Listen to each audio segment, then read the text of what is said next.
ಇಂದು ರಾಜ್ಯಕ್ಕೆ ಭಾರತ ಸರ್ಕಾರದ ಮಾನ್ಯ ಗೃಹ ಸಚಿವರು ಭೇಟಿಯನ್ನು ಕೊಟ್ಟಿದ್ದಾರೆ. ಅವರಿಗೆ ಕರ್ನಾಟಕದ ಜನತೆಯ ಪರವಾಗಿ ನಾನು ಸ್ವಾಗತವನ್ನು ಮಾಡ್ತೇನೆ ನಮ್ಮ ರಾಜ್ಯಕ್ಕೆ. ಈ ಸಂದರ್ಭದಲ್ಲಿ ತಮಗೆಲ್ಲ ಗೊತ್ತಿರೋ ಹಾಗೆ ರಾಜ್ಯದಲ್ಲಿ ಭೀಕರದ ಬರಗಾಲದ ಪರಿಸ್ಥಿತಿ ಇದೆ. 223 ತಾಲೂಕುಗಳಲ್ಲಿ ಬರಗಾಲವನ್ನು ಘೋಷಣೆ ಮಾಡಿರ್ತಕ್ಕಂಥದ್ದು ತಮ್ಮೆಲ್ಲರಿಗೂ ತಿಳಿದ ವಿಷಯ. ಈಗ ರಾಜ್ಯದಲ್ಲಿ ಬರಗಾಲದ ಪರಿಸ್ಥಿತಿಯನ್ನು ಎದುರಿಸಲಿಕ್ಕೆ ರಾಜ್ಯ ಸರ್ಕಾರದ ಕಡೆಯಿಂದ ನಾವು ಸುಮಾರು 870 ಕೋಟಿ ಅನುದಾನವನ್ನ ಜಿಲ್ಲಾಧಿಕಾರಿಗಳಿಗೆ ಮತ್ತು ತಹಶೀಲ್ದಾರರಿಗೆ ಒದಗಿಸಿಕೊಟ್ಟಿದ್ದೇವೆ. ಈ ಅನುದಾನವನ್ನು ಉಪಯೋಗಿಸಿಕೊಂಡು ಕುಡಿಯುವ ನೀರಿಗೆ ತುರ್ತು ಪರಿಹಾರ ಕೊಡ್ತಕ್ಕಂತಹದ್ದು ಸಮಸ್ಯೆ ಇರುವ ಕಡೆ ಮತ್ತು ಅತ್ಯವಶ್ಯಕ ಇರತಕ್ಕಂತಹ ಕಡೆ ಮೇವಿನ ಸೌಲಭ್ಯ ಒದಗಿಸ್ತಕ್ಕಂಥದ್ದು. ಈ ಎಲ್ಲ ಸ್ವಾತಂತ್ರ್ಯವನ್ನ ನಾವು ಜಿಲ್ಲೆಗೆ ಆದೇಶ ಮಾಡಿ ಅವರಿಗೆ ಸ್ವಾತಂತ್ರ್ಯವನ್ನ ಕೊಟ್ಟು, ಅಷ್ಟೇ ಅಲ್ಲ ಮುಂದುವರೆದು ಶಾಸಕರ ಅಧ್ಯಕ್ಷತೆಯಲ್ಲಿ ಟಾಸ್ಕ್ ಫೋರ್ಸ್ಗಳನ್ನು ಕೂಡ ನಾವು ರಚನೆ ಮಾಡಿ ಈ ಎಲ್ಲ ತೀರ್ಮಾನಗಳನ್ನ ತೆಗೆದುಕೊಳ್ತಕ್ಕಂತಹ ಸ್ವಾತಂತ್ರ್ಯವನ್ನ ನಾವು ಶಾಸಕರ ಅಧ್ಯಕ್ಷತೆಯ ಟಾಸ್ಕ್ ಫೋರ್ಸ್ ಸಮಿತಿಗೆ ಕೊಟ್ಟಿದ್ದೇವೆ. 223 ಟಾಸ್ಕ್ ಫೋರ್ಸ್ಗಳನ್ನ ರಚನೆ ಮಾಡಿದ ಮೇಲೆ ಇಲ್ಲಿವರೆಗೆ, ಅಂದ್ರೆ ನಾವು ನವೆಂಬರ್ 4ಕ್ಕೆ ಟಾಸ್ಕ್ ಫೋರ್ಸ್ಗಳನ್ನ ರಚನೆ ಮಾಡಿದ್ದೇವೆ. ಅಲ್ಲಿಂದ ಈ ತಾರೀಕಿನವರೆಗೆ 431 ಟಾಸ್ಕ್ ಫೋರ್ಸ್ ಸಭೆಗಳು ಶಾಸಕರ ಅಧ್ಯಕ್ಷತೆಯಲ್ಲಿ ತಾಲೂಕಾ ಮಟ್ಟದಲ್ಲಿ ಈಗಾಗಲೇ ನಡೆದಿದೆ. 431 ಟಾಸ್ಕ್ ಫೋರ್ಸ್ ಸಭೆಗಳು ನಡೆಸಿ ಆಯಾ ತಾಲೂಕುಗಳ ಕುಡಿಯುವ ನೀರಿನ ಮೇವಿನ ಪರಿಸ್ಥಿತಿ ಮತ್ತು ಅದಕ್ಕೆ ಪರಿಹಾರ ಕ್ರಮಗಳು ಇವುಗಳನ್ನ ತೀರ್ಮಾನ ತೆಗೆದುಕೊಳ್ತಕ್ಕಂತ ಸಭೆಗಳನ್ನ ನಡೆಸಿದ್ದಾರೆ. ತಮಗೆ ಗೊತ್ತಿರುವ ಹಾಗೆ ಜಿಲ್ಲಾ ಮಟ್ಟದಲ್ಲಿ ಜಿಲ್ಲಾಧಿಕಾರಿಗಳ ಅಧ್ಯಕ್ಷತೆಯಲ್ಲಿ ಜಿಲ್ಲಾ ವಿಪತ್ತು ನಿರ್ವಹಣಾ ಪ್ರಾಧಿಕಾರ ಇದೆ, ಡಿಸ್ಟ್ರಿಕ್ಟ್ ಡಿಸಾಸ್ಟರ್ ಮ್ಯಾನೇಜ್ಮೆಂಟ್ ಅಥಾರಿಟಿ. ಆ ಜಿಲ್ಲಾಧಿಕಾರಿಗಳ ಅಧ್ಯಕ್ಷತೆಯಲ್ಲಿ ಇರ್ತಕ್ಕಂತಹ ಪ್ರಾಧಿಕಾರ ಈ ಮುಂಗಾರು ನಂತರ ಇಲ್ಲಿವರೆಗೆ 236 ಜಿಲ್ಲಾ ಮಟ್ಟದ ಸಭೆಗಳು ನಡೆದಿದ್ದಾವೆ. ಹಾಗೂ ಮುಂದುವರೆದು ಈಗಾಗಲೇ ನಾವು ಸುಮಾರು 156 ಹಳ್ಳಿಗಳಲ್ಲಿ ಎಲ್ಲಿ ಕುಡಿಯುವ ನೀರಿನ ಸಮಸ್ಯೆ ಉದ್ಭವ ಆಗಿತ್ತು, ಅಂತಹ ಕಡೆ 183 ಖಾಸಗಿ ಬೋರ್ವೆಲ್ಗಳನ್ನ ಬಾಡಿಗೆ ಪಡೆದು 156 ಗ್ರಾಮಗಳಲ್ಲಿ ಕುಡಿಯುವ ನೀರನ್ನ ವ್ಯವಸ್ಥೆಯನ್ನ ನಾವು ಮಾಡಿಕೊಟ್ಟಿದ್ದೇವೆ. ಹಾಗೂ 46 ಗ್ರಾಮದಲ್ಲಿ ತತ್ಕ್ಷಣ ತಾತ್ಕಾಲಿಕ ಪರಿಹಾರವಾಗಿ 60 ಟ್ಯಾಂಕರ್ಗಳ ಮುಖಾಂತರ ಕುಡಿಯೋ ನೀರನ್ನ ಒದಗಿಸ್ತಾ ಇದ್ದೇವೆ. 46 ಗ್ರಾಮಗಳಲ್ಲಿ 60 ಟ್ಯಾಂಕರ್ ಮುಖಾಂತರ ಕುಡಿಯೋ ನೀರನ್ನ ಒದಗಿಸ್ತಾ ಇದ್ದೇವೆ. ಅದನ್ನ ಹೊರತುಪಡಿಸಿ 156 ಗ್ರಾಮಗಳಲ್ಲಿ 183 ಬೋರ್ವೆಲ್ಗಳನ್ನ ಬಾಡಿಗೆ ಪಡೆದು ಖಾಸಗಿ ಬೋರ್ವೆಲ್ಗಳನ್ನ ಅದರ ಮುಖಾಂತರ ಒದಗಿಸ್ತಾ ಇದ್ದೇವೆ. 46 ಗ್ರಾಮಗಳಲ್ಲಿ 60 ಟ್ಯಾಂಕರ್ಗಳನ್ನ ಮುಖಾಂತರ ನೀರನ್ನ ಒದಗಿಸ್ತಾ ಇದ್ದೇವೆ. ಹಾಗೂ 156 ಗ್ರಾಮಗಳಲ್ಲಿ 183 ಖಾಸಗಿ ಬೋರ್ವೆಲ್ಗಳನ್ನ ಬಾಡಿಗೆಗೆ ಪಡೆದುಕೊಂಡು ಕುಡಿಯುವ ನೀರನ್ನ ಒದಗಿಸ್ತಾ ಇದ್ದೇವೆ. ಸೊ ಇವೆರಡು ಸೇರಿದ್ರೆ ತಮಗೆ ತಿಳಿದಾಗೆ ರಾಜ್ಯದ ಒಟ್ಟು ಗ್ರಾಮಗಳ ವಸತಿ ಪ್ರದೇಶಗಳ ಪೈಕಿ 202 ಗ್ರಾಮೀಣ ವಸತಿ ಪ್ರದೇಶಗಳಲ್ಲಿ ನೀರಿನ ಸಮಸ್ಯೆ ಇದೆ. ನಗರ ಪ್ರದೇಶಗಳಲ್ಲಿ ಸುಮಾರು ಒಂದು ಸಂಖ್ಯೆ ಹೇಳ್ತೇನೆ, 46 ವಾರ್ಡ್ಗಳಲ್ಲಿ ಕೂಡ ಸಮಸ್ಯೆ ಕಂಡು ಬಂದಿದೆ. ಅಲ್ಲಿ 12 ಟ್ಯಾಂಕರ್ಗಳ ಮುಖಾಂತರ ನೀರು ಸರಬರಾಜನ್ನ ಮಾಡ್ತಾ ಇದ್ದೇವೆ. ಇವೆಲ್ಲವೂ ಗವರ್ಮೆಂಟ್ ಟ್ಯಾಂಕರ್ಸ್ ಇರೋದ್ರಿಂದ ರಿಪೀಟೆಡ್ ಆಗಿ 46 ವಾರ್ಡ್ಗಳಲ್ಲಿ 12 ಟ್ಯಾಂಕರ್ ಮುಖಾಂತರ ಟ್ರಿಪ್ಸ್ ಹೆಚ್ಚು ಇರುತ್ತೆ. ಬಟ್ ಅವೆಲ್ಲ ಮುನ್ಸಿಪಾಲಿಟಿಯಲ್ಲೇ ಟ್ಯಾಂಕರ್ಸ್ ಇರೋದ್ರಿಂದ ಅಲ್ಲಿ ಒದಗಿಸ್ಕೊಡ್ತಾ ಇದ್ದೇವೆ. 46 ವಾರ್ಡ್ಗಳಲ್ಲಿ 12 ಟ್ಯಾಂಕರ್ಗಳ ಮುಖಾಂತರ ಸಮಸ್ಯೆ ಇರೋ ಕಡೆ ಅವಶ್ಯಕತೆ ನೋಡಿಕೊಂಡು ನೀರು ಸರಬರಾಜು ಮಾಡ್ತಾ ಇದ್ದೇವೆ. ಇನ್ನ ಮುಂದುವರೆದು ಇದನ್ನ ಮುಂಜಾಗರೂಕತೆಯಿಂದ ಎದುರಿಸಬೇಕು. ಸಮಸ್ಯೆ ಬಂದ ಮೇಲೆ ಪರಿಹಾರ ಮಾಡೋದಕ್ಕೆ ಕ್ರಮಗಳನ್ನ ನಾವು ಕೈಗೊಂಡ್ರೆ ಸಮಸ್ಯೆ ದಿನದಿಂದ ದಿನಕ್ಕೆ ಉಲ್ಬಣ ಆಗತ್ತೆ. ಸೊ ಹಾಗಾಗಿ ಇದಕ್ಕೆ ನಾವು ಪ್ರೊಆಕ್ಟಿವ್ ಆಗಿ ಸಮಸ್ಯೆಗೆ ಮೊದಲೇ ಸರ್ಕಾರ ಎಚ್ಚೆತ್ತುಕೊಂಡು ಕೆಲಸ ಮಾಡಬೇಕು ಅನ್ನೋ ಉದ್ದೇಶದಿಂದ ನಾಳೆ ದಿನ ಎಷ್ಟು ಗ್ರಾಮಗಳಲ್ಲಿ ಸಮಸ್ಯೆ ಬರಬಹುದು ಅಂತಾನು ಒಂದು ಗುರುತಿಸಿದ್ದೇವೆ ನಾವು. ಅಂದ್ರೆ ಕಳೆದ 5 ವರ್ಷಗಳಲ್ಲಿ ನೋಡಿದಾಗ ಯಾವ ಗ್ರಾಮಗಳಲ್ಲಿ ಹೆಚ್ಚಿಗೆ ಸಮಸ್ಯೆ ಬಂದಿದೆ ಮತ್ತು ಅಲ್ಲಿ ಕೆಲವು ಕಡೆ ಮಲ್ಟಿ ವಿಲೇಜ್ ಸ್ಕೀಮ್ ಇರ್ಬೋದು, ಇನ್ ಕೆಲವು ಕಡೆ ಬೋರ್ವೆಲ್ ಇರ್ಬೋದು, ಎಲ್ಲಿ ಗ್ರೌಂಡ್ ವಾಟರ್ ಟೇಬಲ್ ತುಂಬಾ ರಿಸ್ಕ್ ಅಲ್ಲಿ ಇದೆ, ಇಂಥದ್ನೆಲ್ಲ ನೋಡ್ಬಿಟ್ಟು ಒಟ್ಟು 7082 ಗ್ರಾಮಗಳಲ್ಲಿ ಮುಂದಿನ ದಿನ ಸಮಸ್ಯೆ ಬರಬಹುದು ಅಂತ ನಾವೊಂದು ಅಂದಾಜು ಮಾಡ್ಕೊಂಡಿದ್ದೇವೆ. ಇದು ಸಮಸ್ಯೆ ಇಲ್ಲ. 7082 ಗ್ರಾಮಗಳಲ್ಲಿ ಸಮಸ್ಯೆ ಬರಬಹುದು ಅಂತೇಳಿ ಸಮಸ್ಯಾತ್ಮಕ ಗ್ರಾಮಗಳ ಪಟ್ಟಿಯನ್ನ ಈಗಾಗಲೇ ನಾವು ತಯಾರು ಮಾಡಿದ್ದೇವೆ. ಇಲ್ಲಿ ಪ್ರಾಬ್ಲಮ್ ಇಲ್ಲ. 7000 ಗ್ರಾಮದಲ್ಲಿ ಪ್ರಾಬ್ಲಮ್ ಇಲ್ಲ. ಪ್ರಾಬ್ಲಮ್ ಇರೋದು ಇವತ್ತು ಬರೀ 202 ಗ್ರಾಮದಲ್ಲಿ ಮಾತ್ರ. ಆದ್ರೆ ಮುಂದೆ ಬರಬಹುದು ಅಂತೇಳಿ ಒಂದು ಸಮಸ್ಯಾತ್ಮಕವಾಗಬಹುದಾದಂತಹ ಗ್ರಾಮಗಳು ಅಂತ ಒಂದು ಪಟ್ಟಿ ಮಾಡಿ 7082 ಆ ರೀತಿಯ ಗ್ರಾಮಗಳು ಅಂತ ಗುರುತಿಸಿದ್ದೇವೆ. ಹಾಗೂ 1193 ವಾರ್ಡ್ಗಳು ಕೂಡ ನಾಳೆ ಸಮಸ್ಯೆ ಬರಬಹುದು ಅಂತ ನಾವು ಸಮಸ್ಯಾತ್ಮಕ ಗ್ರಾಮಗಳ ಪಟ್ಟಿಯನ್ನ ನಾವು ಮಾಡಿದ್ದೇವೆ. ಇಂಥ ಕಡೆ ಈ ಸಮಸ್ಯಾತ್ಮಕ ಗ್ರಾಮಗಳಲ್ಲಿ ನಾಳೆ ನಾವು ಪರಿಹಾರ ಕ್ರಮ ತೆಗೆದುಕೊಳ್ಬೇಕಾಗತ್ತೆ. ಅದಕ್ಕೆ ನಾವು ಈಗಾಗಲೇ ಸೂಚನೆಯನ್ನ ಕೊಟ್ಟಿದ್ದೇವೆ. ತಾಲೂಕು ಮಟ್ಟದಲ್ಲಿ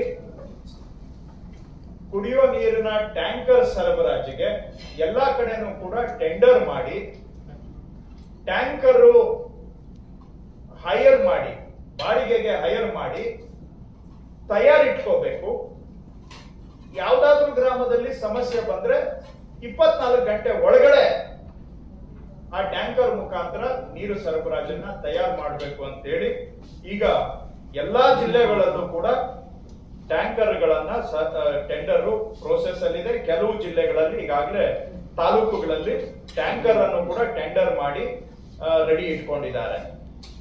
ಹಾಗೂ ಟ್ಯಾಂಕರ್ ಒಂದು ಕಡೆ ನಾವು ಸ್ಟ್ಯಾಂಡ್ ಬೈ ಇಟ್ಕೊಳ್ಳೋದು ಪ್ರಾಬ್ಲಮ್. ಯಾಕಂದ್ರೆ ಸಮಸ್ಯೆ ಬಂದ್ಮೇಲೆ ಟ್ಯಾಂಕರ್ ಹುಡ್ಕೊಂಡು ಹೋದ್ರೆ 24 ಗಂಟೆ ಒಳಗಡೆ ನಾವು ನೀರು ಕೊಡೋದಕ್ಕೆ ಆಗೋದಿಲ್ಲ. ಅದೆಲ್ಲ ಸುಮ್ಮನೆ ಬರೀ ಪೇಪರ್ ಅಲ್ಲಿ ಹೇಳ್ಬೋದು, ಸ್ಟೇಟ್ಮೆಂಟ್ ಅಲ್ಲಿ ಇರುತ್ತೆ. ಸೊ ನಿಜವಾಗಿ ಇಂಪ್ಲಿಮೆಂಟ್ ಆಗ್ಬೇಕು ಅಂದ್ರೆ ಮೊದಲೇ ಟೆಂಡರ್ ಮಾಡಿ ಸ್ಟ್ಯಾಂಡ್ ಬೈ ಇಟ್ಕೋಬೇಕು. ಆ ಕೆಲಸ ಎಲ್ಲಾ ಕಡೆನೂ ಕೂಡ ನಡೆದಿದೆ. ಕೆಲವು ಕಡೆ ಈಗಾಗಲೇ ಟ್ಯಾಂಕರ್ಗಳನ್ನ ಹೈರ್ ಮಾಡಿ ಇಟ್ಕೊಂಡಿದ್ದಾರೆ. ಇದು ತತ್ಕ್ಷಣಕ್ಕೆ. ಆಮೇಲೆ ಸಾಧ್ಯ ಆದಷ್ಟು ಕೂಡ ಖಾಸಗಿ ಬೋರ್ವೆಲ್ಗಳನ್ನ ಬಾಡಿಗೆ ಪಡ್ಕೊಳ್ಳೋದಕ್ಕೆ ಪ್ರಯತ್ನ ಮಾಡಬೇಕು ಅಂತ ಹೇಳಿ ಅದನ್ನು ಕೂಡ 2654 ಖಾಸಗಿ ಬೋರ್ವೆಲ್ಗಳನ್ನ ಬಾಡಿಗೆಗೆ ಒಪ್ಪಂದ ಮಾಡಿಕೊಳ್ಳೋದಕ್ಕೂ ಕೂಡ ಗುರುತಿಸಿದ್ದೇವೆ. ಕೆಲವು ಬಾಡಿಗೆ ಒಪ್ಪಂದ ಆಗೋಗಿದೆ, ಕೆಲವು ರೈತರ ಜೊತೆಗೆ ಮಾತುಕತೆ ಮಾಡ್ತಾ ಇದ್ದೇವೆ. ಒಟ್ಟಾರೆ ಈ ಸಮಸ್ಯಾತ್ಮಕ ಗ್ರಾಮಗಳು ಅಂತ ನಾವೇನ್ ಗುರುತಿಸಿದೀವಿ ಅಂತ ಕಡೆ ಪ್ರೈವೇಟ್ ಬೋರ್ವೆಲ್ ಅನ್ನ ಬಾಡಿಗೆ ತಗೊಳ್ಳೋದಕ್ಕೂ ಕೂಡ 2654 ಬೋರ್ವೆಲ್ಗಳನ್ನ ಪ್ರೈವೇಟ್ ಬೋರ್ವೆಲ್ಸ್ ಅನ್ನ ಗುರುತಿಸಿದ್ದೇವೆ. ಇನ್ನ ಮುಂದುವರೆದು ತೀರಾ ಅನಿವಾರ್ಯ ಬಂದ ಕಡೆ ಹೊಸ ಬೋರ್ವೆಲ್ ಕೊರೆಯೋದಕ್ಕೆ RDPR ನಮ್ಮಲ್ಲಿ SDRF ಅಲ್ಲಿ ಹೊಸ ಬೋರ್ವೆಲ್ ಕೊರೆಯಲಿಕ್ಕೆ ಅವಕಾಶ ಇರೋದಿಲ್ಲ. ಅಂತ ಅದು ತೀರಾ ಅನಿವಾರ್ಯವಾಗಿ ಹೊಸ ಬೋರ್ವೆಲ್ ಕೊರಿಬೇಕಾದ್ರೆ ಆ ಪ್ರಸ್ತಾವನೆಯನ್ನ RDPR ಇಲಾಖೆಯವರಿಗೆ ಸಲ್ಲಿಸಲಿಕ್ಕೂ ಕೂಡ ಮಾನ್ಯ ಮುಖ್ಯಮಂತ್ರಿಯವರು ಸೂಚನೆಯನ್ನ ಕೊಟ್ಟಿದ್ದಾರೆ ಈಗಾಗಲೇ. ಇನ್ನ ಮೇವಿನ ವಿಷಯ ಬಂದ್ರೆ ಈಗಾಗಲೇ 3 ಕಡೆ ನಾವು ಗೋಶಾಲೆಗಳನ್ನ ತೆರೆದಿದ್ದೇವೆ ರಾಜ್ಯದಲ್ಲಿ. ಮುಂದುವರೆದು ಈ ಜನವರಿ ಫೆಬ್ರವರಿ ಆದ್ಮೇಲೆ ಮೇವಿನ ಕೊರತೆ ಬರುತ್ತೆ ಅಂತ ಹೇಳಿ ನವೆಂಬರ್ ತಿಂಗಳಿನಲ್ಲೇ ರಾಜ್ಯದಲ್ಲಿ ಸುಮಾರು 7 ಲಕ್ಷ ಮೇವಿನ ಬಿತ್ತನೆ ಬೀಜದ ಕಿಟ್ಟುಗಳು 7 ಲಕ್ಷ ಫಾಡರ್ ಸೀಡ್ ಕಿಟ್ ಉಚಿತವಾಗಿ ರೈತರಿಗೆ ನಾವು ಕೊಟ್ಟಿದ್ದೇವೆ.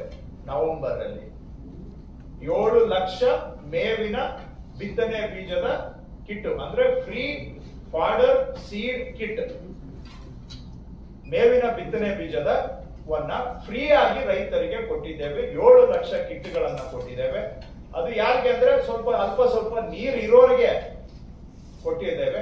ಯಾಕೆ ಅಂದ್ರೆ ಒಂದ್ ಸ್ವಲ್ಪ ಮೇವಿನ ಉತ್ಪಾದನೆ ಆದ್ರೆ ಮಾರುಕಟ್ಟೆಯಲ್ಲಿ ಮೇವು ಸಿಕ್ಕರೆ ಆಲ್ಟರ್ನೇಟ್ ಸೋರ್ಸ್ ಅಲ್ಲಾದ್ರೂ ಮೇವು ಲಭ್ಯತೆಯನ್ನ ನಾವು ಹೆಚ್ಚಿಗೆ ಮಾಡ್ದಂಗೆ ಆಗುತ್ತೆ. ಮೇವಿನ ಲಭ್ಯತೆಯನ್ನ ಹೆಚ್ಚಿಗೆ ಮಾಡ್ಲಿಕ್ಕೆ ನವೆಂಬರ್ ತಿಂಗಳಲ್ಲಿ 7 ಲಕ್ಷ ಸೀಡ್ ಕಿಟ್ ಕೊಟ್ಟಿದ್ದೇವೆ. ಮುಂದುವರೆದು 2ನೇ ಕಂತಿನಲ್ಲಿ ಮತ್ತೆ 7 ಲಕ್ಷ ಮೇವಿನ ಕಿಟ್ ಅನ್ನ ಕೊಡ್ಲಿಕ್ಕೂ ಕೂಡ ನಾವು ಹಣವನ್ನ ಅವ್ರಿಗೆ ಪಶುಸಂಗೋಪನಾ ಇಲಾಖೆಯವರಿಗೆ ಕೊಟ್ಟಿದ್ದೇವೆ. ಸೊ ಫಸ್ಟ್ ನವೆಂಬರ್ ಅಲ್ಲಿ ಕೊಟ್ಟಿರೋದು 7 ಲಕ್ಷ ಕಿಟ್ಟು, ಅದೆಲ್ಲ ಈಗ ಮೇವು ಪ್ರೊಡಕ್ಷನ್ ಉತ್ಪಾದನೆ ಆಗಿ ಮೇವು ಲಭ್ಯತೆ ಆಗಿರುತ್ತೆ.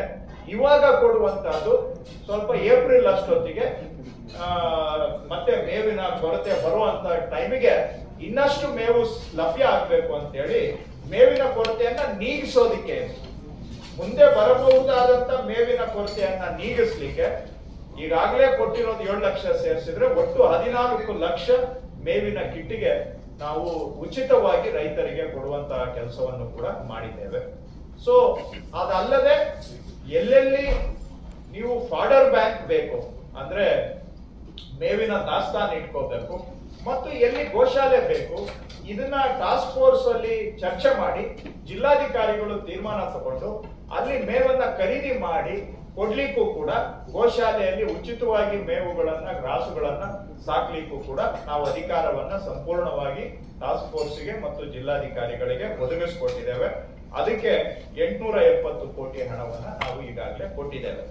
ಇನ್ನ ಮುಂದುವರೆದು ಇವೆಲ್ಲವೂ ಕೂಡ ಮುಖ್ಯವಾಗಿ ಬರೋದು ಕುಡಿಯೋ ನೀರು ಮತ್ತು ಮೇವಿನ ಸಮಸ್ಯೆ, ಇವುಗಳಿಗೆ ಪರಿಹಾರ ಕ್ರಮಗಳ ಬಗ್ಗೆ ತಮ್ಮ ಜೊತೆಗೆ ಹಂಚಿಕೊಂಡಿದ್ದೇನೆ. ಇನ್ನ ನಾವು ಸೆಪ್ಟೆಂಬರ್ 13ನೇ ತಾರೀಕು ಬರವನ್ನ ನಮ್ಮ ರಾಜ್ಯದಲ್ಲಿ ಘೋಷಣೆ ಮಾಡಿದ್ದೇವೆ. ಅದಾದ ನಂತರ ಕೇವಲ 10 ದಿನಗಳಲ್ಲಿ ವಿತಿನ್ 10 ಡೇಸ್ ಸೆಪ್ಟೆಂಬರ್ 23ನೇ ತಾರೀಕು ಕೇಂದ್ರ ಸರ್ಕಾರಕ್ಕೆ ನಾವು ರಾಜ್ಯದಲ್ಲಿ ಇರ್ತಕ್ಕಂಥ ಬರ ಪರಿಸ್ಥಿತಿಯಲ್ಲಿ ಪರಿಹಾರ ಕ್ರಮಗಳನ್ನ ಕೈಗೊಳ್ಳೋದಿಕ್ಕೆ, ಅದರಲ್ಲೂ ಹೆಚ್ಚಾಗಿ ರೈತರಿಗೆ ಬೆಳೆ ಹಾನಿಗೆ ಪರಿಹಾರ ನೀಡಬೇಕು ಅಂತೇಳಿ ಸೆಪ್ಟೆಂಬರ್ 23ನೇ ತಾರೀಕು ನಾವು ಕೇಂದ್ರ ಸರ್ಕಾರಕ್ಕೆ ಮನವಿಯನ್ನ ಸಲ್ಲಿಸಿದ್ದೇವೆ, ಮೆಮೊರಾಂಡಮ್. ಅದಾದ್ಮೇಲೆ 2 ಸಪ್ಲಿಮೆಂಟರಿ ಮೆಮೊರಾಂಡಮ್ ಅನ್ನು ಕೂಡ ಸಲ್ಲಿಸಿದ್ದೇವೆ. ಒಟ್ಟು 3 ಮೆಮೊರಾಂಡಮ್ ಸೇರಿದ್ರೆ 223 ತಾಲೂಕಿಗೆ 18,172 ಕೋಟಿ ಪರಿಹಾರವನ್ನ ಕೇಳಿ ನಾವು ಕೇಂದ್ರ ಸರ್ಕಾರಕ್ಕೆ ಮನವಿಯನ್ನ ಸಲ್ಲಿಸಿದ್ದೇವೆ. ಅದರಲ್ಲಿ 4,663 ಕೋಟಿ ರೈತರ ಬೆಳೆ ಹಾನಿಗೆ ಕೊಡಬೇಕಾದಂತ ಪರಿಹಾರಕ್ಕೆ ಸಂಬಂಧಿಸಿದ್ದು, 18,172 ಕೋಟಿ ಒಟ್ಟು ಪರಿಹಾರ ನಾವು ಕೇಳಿರ್ತಕ್ಕಂಥದ್ದು. ಅದರಲ್ಲಿ 4,663 ಕೋಟಿ ಬಹುತೇಕ ರೈತರಿಗೆ ಕೊಡಬೇಕಾದಂತ ಪರಿಹಾರದ ಬಾಬತ್ತನ್ನ ನಾವು ಎನ್ಡಿಆರ್ಎಫ್ ಕಾನ್ಸ್ಟಿಟ್ಯೂಷನ್ ಪ್ರಕಾರ ಫೈನಾನ್ಸ್ ಕಮಿಷನ್ ನಾವು ಸ್ಥಾಪನೆ ಮಾಡ್ತೇವೆ ದೇಶದಲ್ಲಿ. ಆ ಕಾನ್ಸ್ಟಿಟ್ಯೂಷನ್ ಪ್ರಕಾರ ಸ್ಥಾಪನೆ ಆಗಿರುವ ಫೈನಾನ್ಸ್ ಕಮಿಷನ್ ರೆಕಮೆಂಡೇಶನ್ ಪ್ರಕಾರ ಎನ್ಡಿಆರ್ಎಫ್ ನಿಧಿಯನ್ನ ಸ್ಥಾಪನೆ ಮಾಡಿದ್ದೇವೆ ದೇಶದಲ್ಲಿ. ಸೊ ಈ ಎನ್ಡಿಆರ್ಎಫ್ ನ ಅಡಿಯಲ್ಲಿ ನಾವು ಈ 18,172 ಕೋಟಿ ಪರಿಹಾರವನ್ನ ಕೇಳಿ ಮನವಿಯನ್ನ ಸಲ್ಲಿಸಿದ್ದೇವೆ. ಹಾಗೂ ಮುಂದುವರೆದು ನಾವು ಮುಖ್ಯಮಂತ್ರಿಗಳು ಕೂಡ ಅನೇಕ ಪತ್ರಗಳನ್ನ ಬರೆದು ಈ ನಾವು ಸಲ್ಲಿಸಿರುವ ಮನವಿಯ ಬಗ್ಗೆ ತೀರ್ಮಾನ ತೆಗೆದುಕೊಳ್ಬೇಕು ಅಂತ ಒತ್ತಾಯ ಮಾಡಿದ್ದೇವೆ. ನಾನು ಕೃಷಿ ಸಚಿವರು, ಗ್ರಾಮೀಣಾಭಿವೃದ್ಧಿ ಸಚಿವರು ಹೋಗಿ ಕೇಂದ್ರದಲ್ಲಿ ಕೃಷಿ ಕಾರ್ಯದರ್ಶಿಗಳನ್ನ, ಗೃಹ ಇಲಾಖೆ ಕಾರ್ಯದರ್ಶಿಗಳನ್ನ ಮೊದಲನೇ ಹಂತದಲ್ಲಿ ಭೇಟಿ ಮಾಡಿದ್ದೇವೆ. ಅವರು ಕೇಂದ್ರ ಸರ್ಕಾರದ ಅಧಿಕಾರಿಗಳ ತಂಡವನ್ನ ಅಕ್ಟೋಬರ್ ಮೊದಲನೇ ವಾರದಲ್ಲಿ ಕಳಿಸ್ಕೊಟ್ಟು ಅವರು ತಮ್ಮ ಶಿಫಾರಸನ್ನ ಕೊಟ್ಟು ಅಧಿಕಾರಿಗಳು ತಾವು ಏನು ವರದಿಯನ್ನ ನೀಡಬೇಕಾಗಿತ್ತು ಅವೆಲ್ಲ ವರದಿಗಳನ್ನ ಅಕ್ಟೋಬರ್ ತಿಂಗಳಲ್ಲೇ ಅಂತಿಮಗೊಳಿಸಿದ್ದಾರೆ. ಸೊ ಈ ನಡುವೆ ಅದಾದ್ಮೇಲೆ ಇನ್ನೂ ಕೇಂದ್ರ ಸರ್ಕಾರದವರು ತೀರ್ಮಾನ ತೆಗೆದುಕೊಳ್ಳಿಲ್ಲ ಅಂತೇಳಿ ಮಾನ್ಯ ಮುಖ್ಯಮಂತ್ರಿಗಳ ಜೊತೆಗೆ ನಾನು ಸಹ ಮಾನ್ಯ ಪ್ರಧಾನಮಂತ್ರಿಗಳನ್ನ ಭೇಟಿ ಮಾಡಿ ಡಿಸೆಂಬರ್ 19ನೇ ತಾರೀಕು ಆದಷ್ಟು ಶೀಘ್ರವಾಗಿ ಬರ ಪರಿಹಾರದ ಬಗ್ಗೆ ಒಂದು ನಿರ್ಣಯ ಮಾಡಬೇಕು ಅಂತ ಪ್ರಧಾನಮಂತ್ರಿಗಳನ್ನ ಮನವಿ ಮಾಡಿದ್ದೇವೆ. ಅದಾದ ನಂತರ ಜನವರಿ ತಿಂಗಳಿನಲ್ಲಿ ಮಾನ್ಯ ಪ್ರಧಾನಮಂತ್ರಿಗಳು ಬೆಂಗಳೂರಿಗೆ ಬಂದಿದ್ದಾಗ ಮುಖ್ಯಮಂತ್ರಿಗಳವರನ್ನ ಭೇಟಿ ಮಾಡಿ ಇನ್ನೂ ತೀರ್ಮಾನ ಆಗಿಲ್ಲ, ಆದಷ್ಟು ಬೇಗ ತೀರ್ಮಾನ ಆಗಬೇಕು ಅಂತ ಮನವಿಯನ್ನ ಮಾಡಿದ್ದಾರೆ. ಡಿಸೆಂಬರ್ 20ನೇ ತಾರೀಕು ಮಾನ್ಯ ಮುಖ್ಯಮಂತ್ರಿಗಳು ಮತ್ತು ಅವರ ಜೊತೆಗೆ ನಾನು ಕಲಿತು ಮಾನ್ಯ ಗೃಹ ಸಚಿವರನ್ನ ಭೇಟಿ ಮಾಡಿ ಅವರು ಕೂಡ ಮನವಿ ಮಾಡಿದ್ದೇವೆ ಶೀಘ್ರವಾಗಿ ತೀರ್ಮಾನ ಮಾಡಬೇಕು ಅಂತ ಹೇಳಿ. ಮಾನ್ಯ ಗೃಹ ಸಚಿವರು ಡಿಸೆಂಬರ್ 23ನೇ ತಾರೀಕು ಸಭೆ ಮಾಡ್ತೇವೆ ಅಂತ ಹೇಳಿ ಮುಖ್ಯಮಂತ್ರಿಗಳಿಗೆ ಆಶ್ವಾಸನೆಯನ್ನ ಕೊಟ್ಟಿದ್ರು. ಡಿಸೆಂಬರ್ 23ಕ್ಕೆ ಸಭೆ ಆಗಿಲ್ಲ.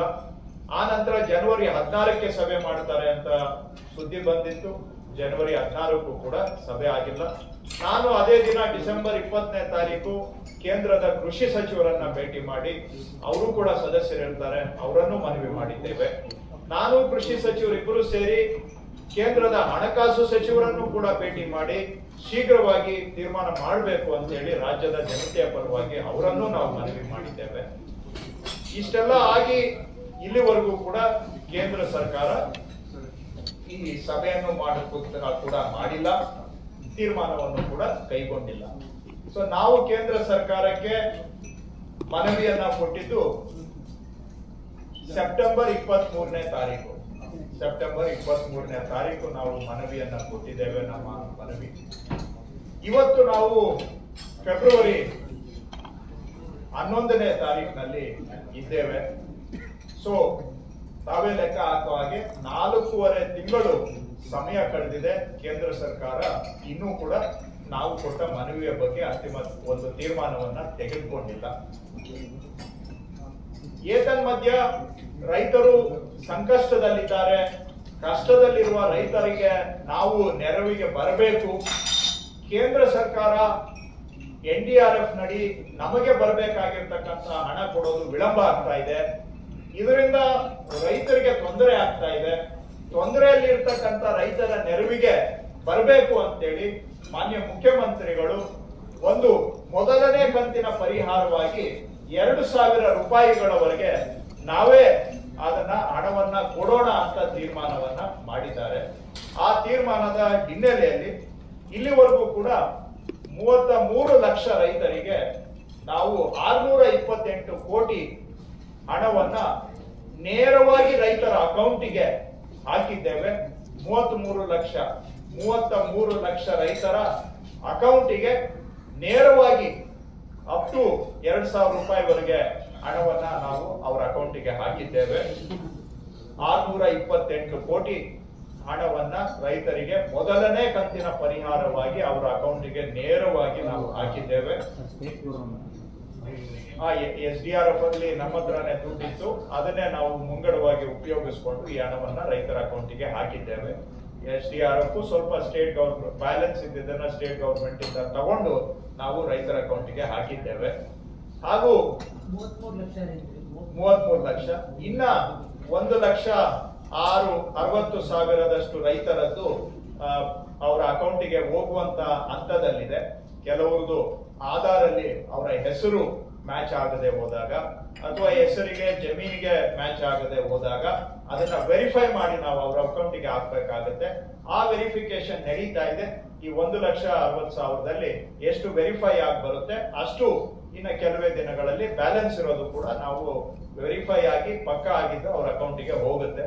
ತಮ್ಗೆ ಗೊತ್ತಿರೋ ಹಾಗೆ ಕಳೆದ ವರ್ಷಗಳಲ್ಲಿ ಈ ರೈತರಿಗೆ ಕೊಡ್ತಕ್ಕಂತ ಪರಿಹಾರ ಹಣ ದೊಡ್ಡ ಪ್ರಮಾಣದಲ್ಲಿ ಲೂಟಿ ಆಗಿದೆ.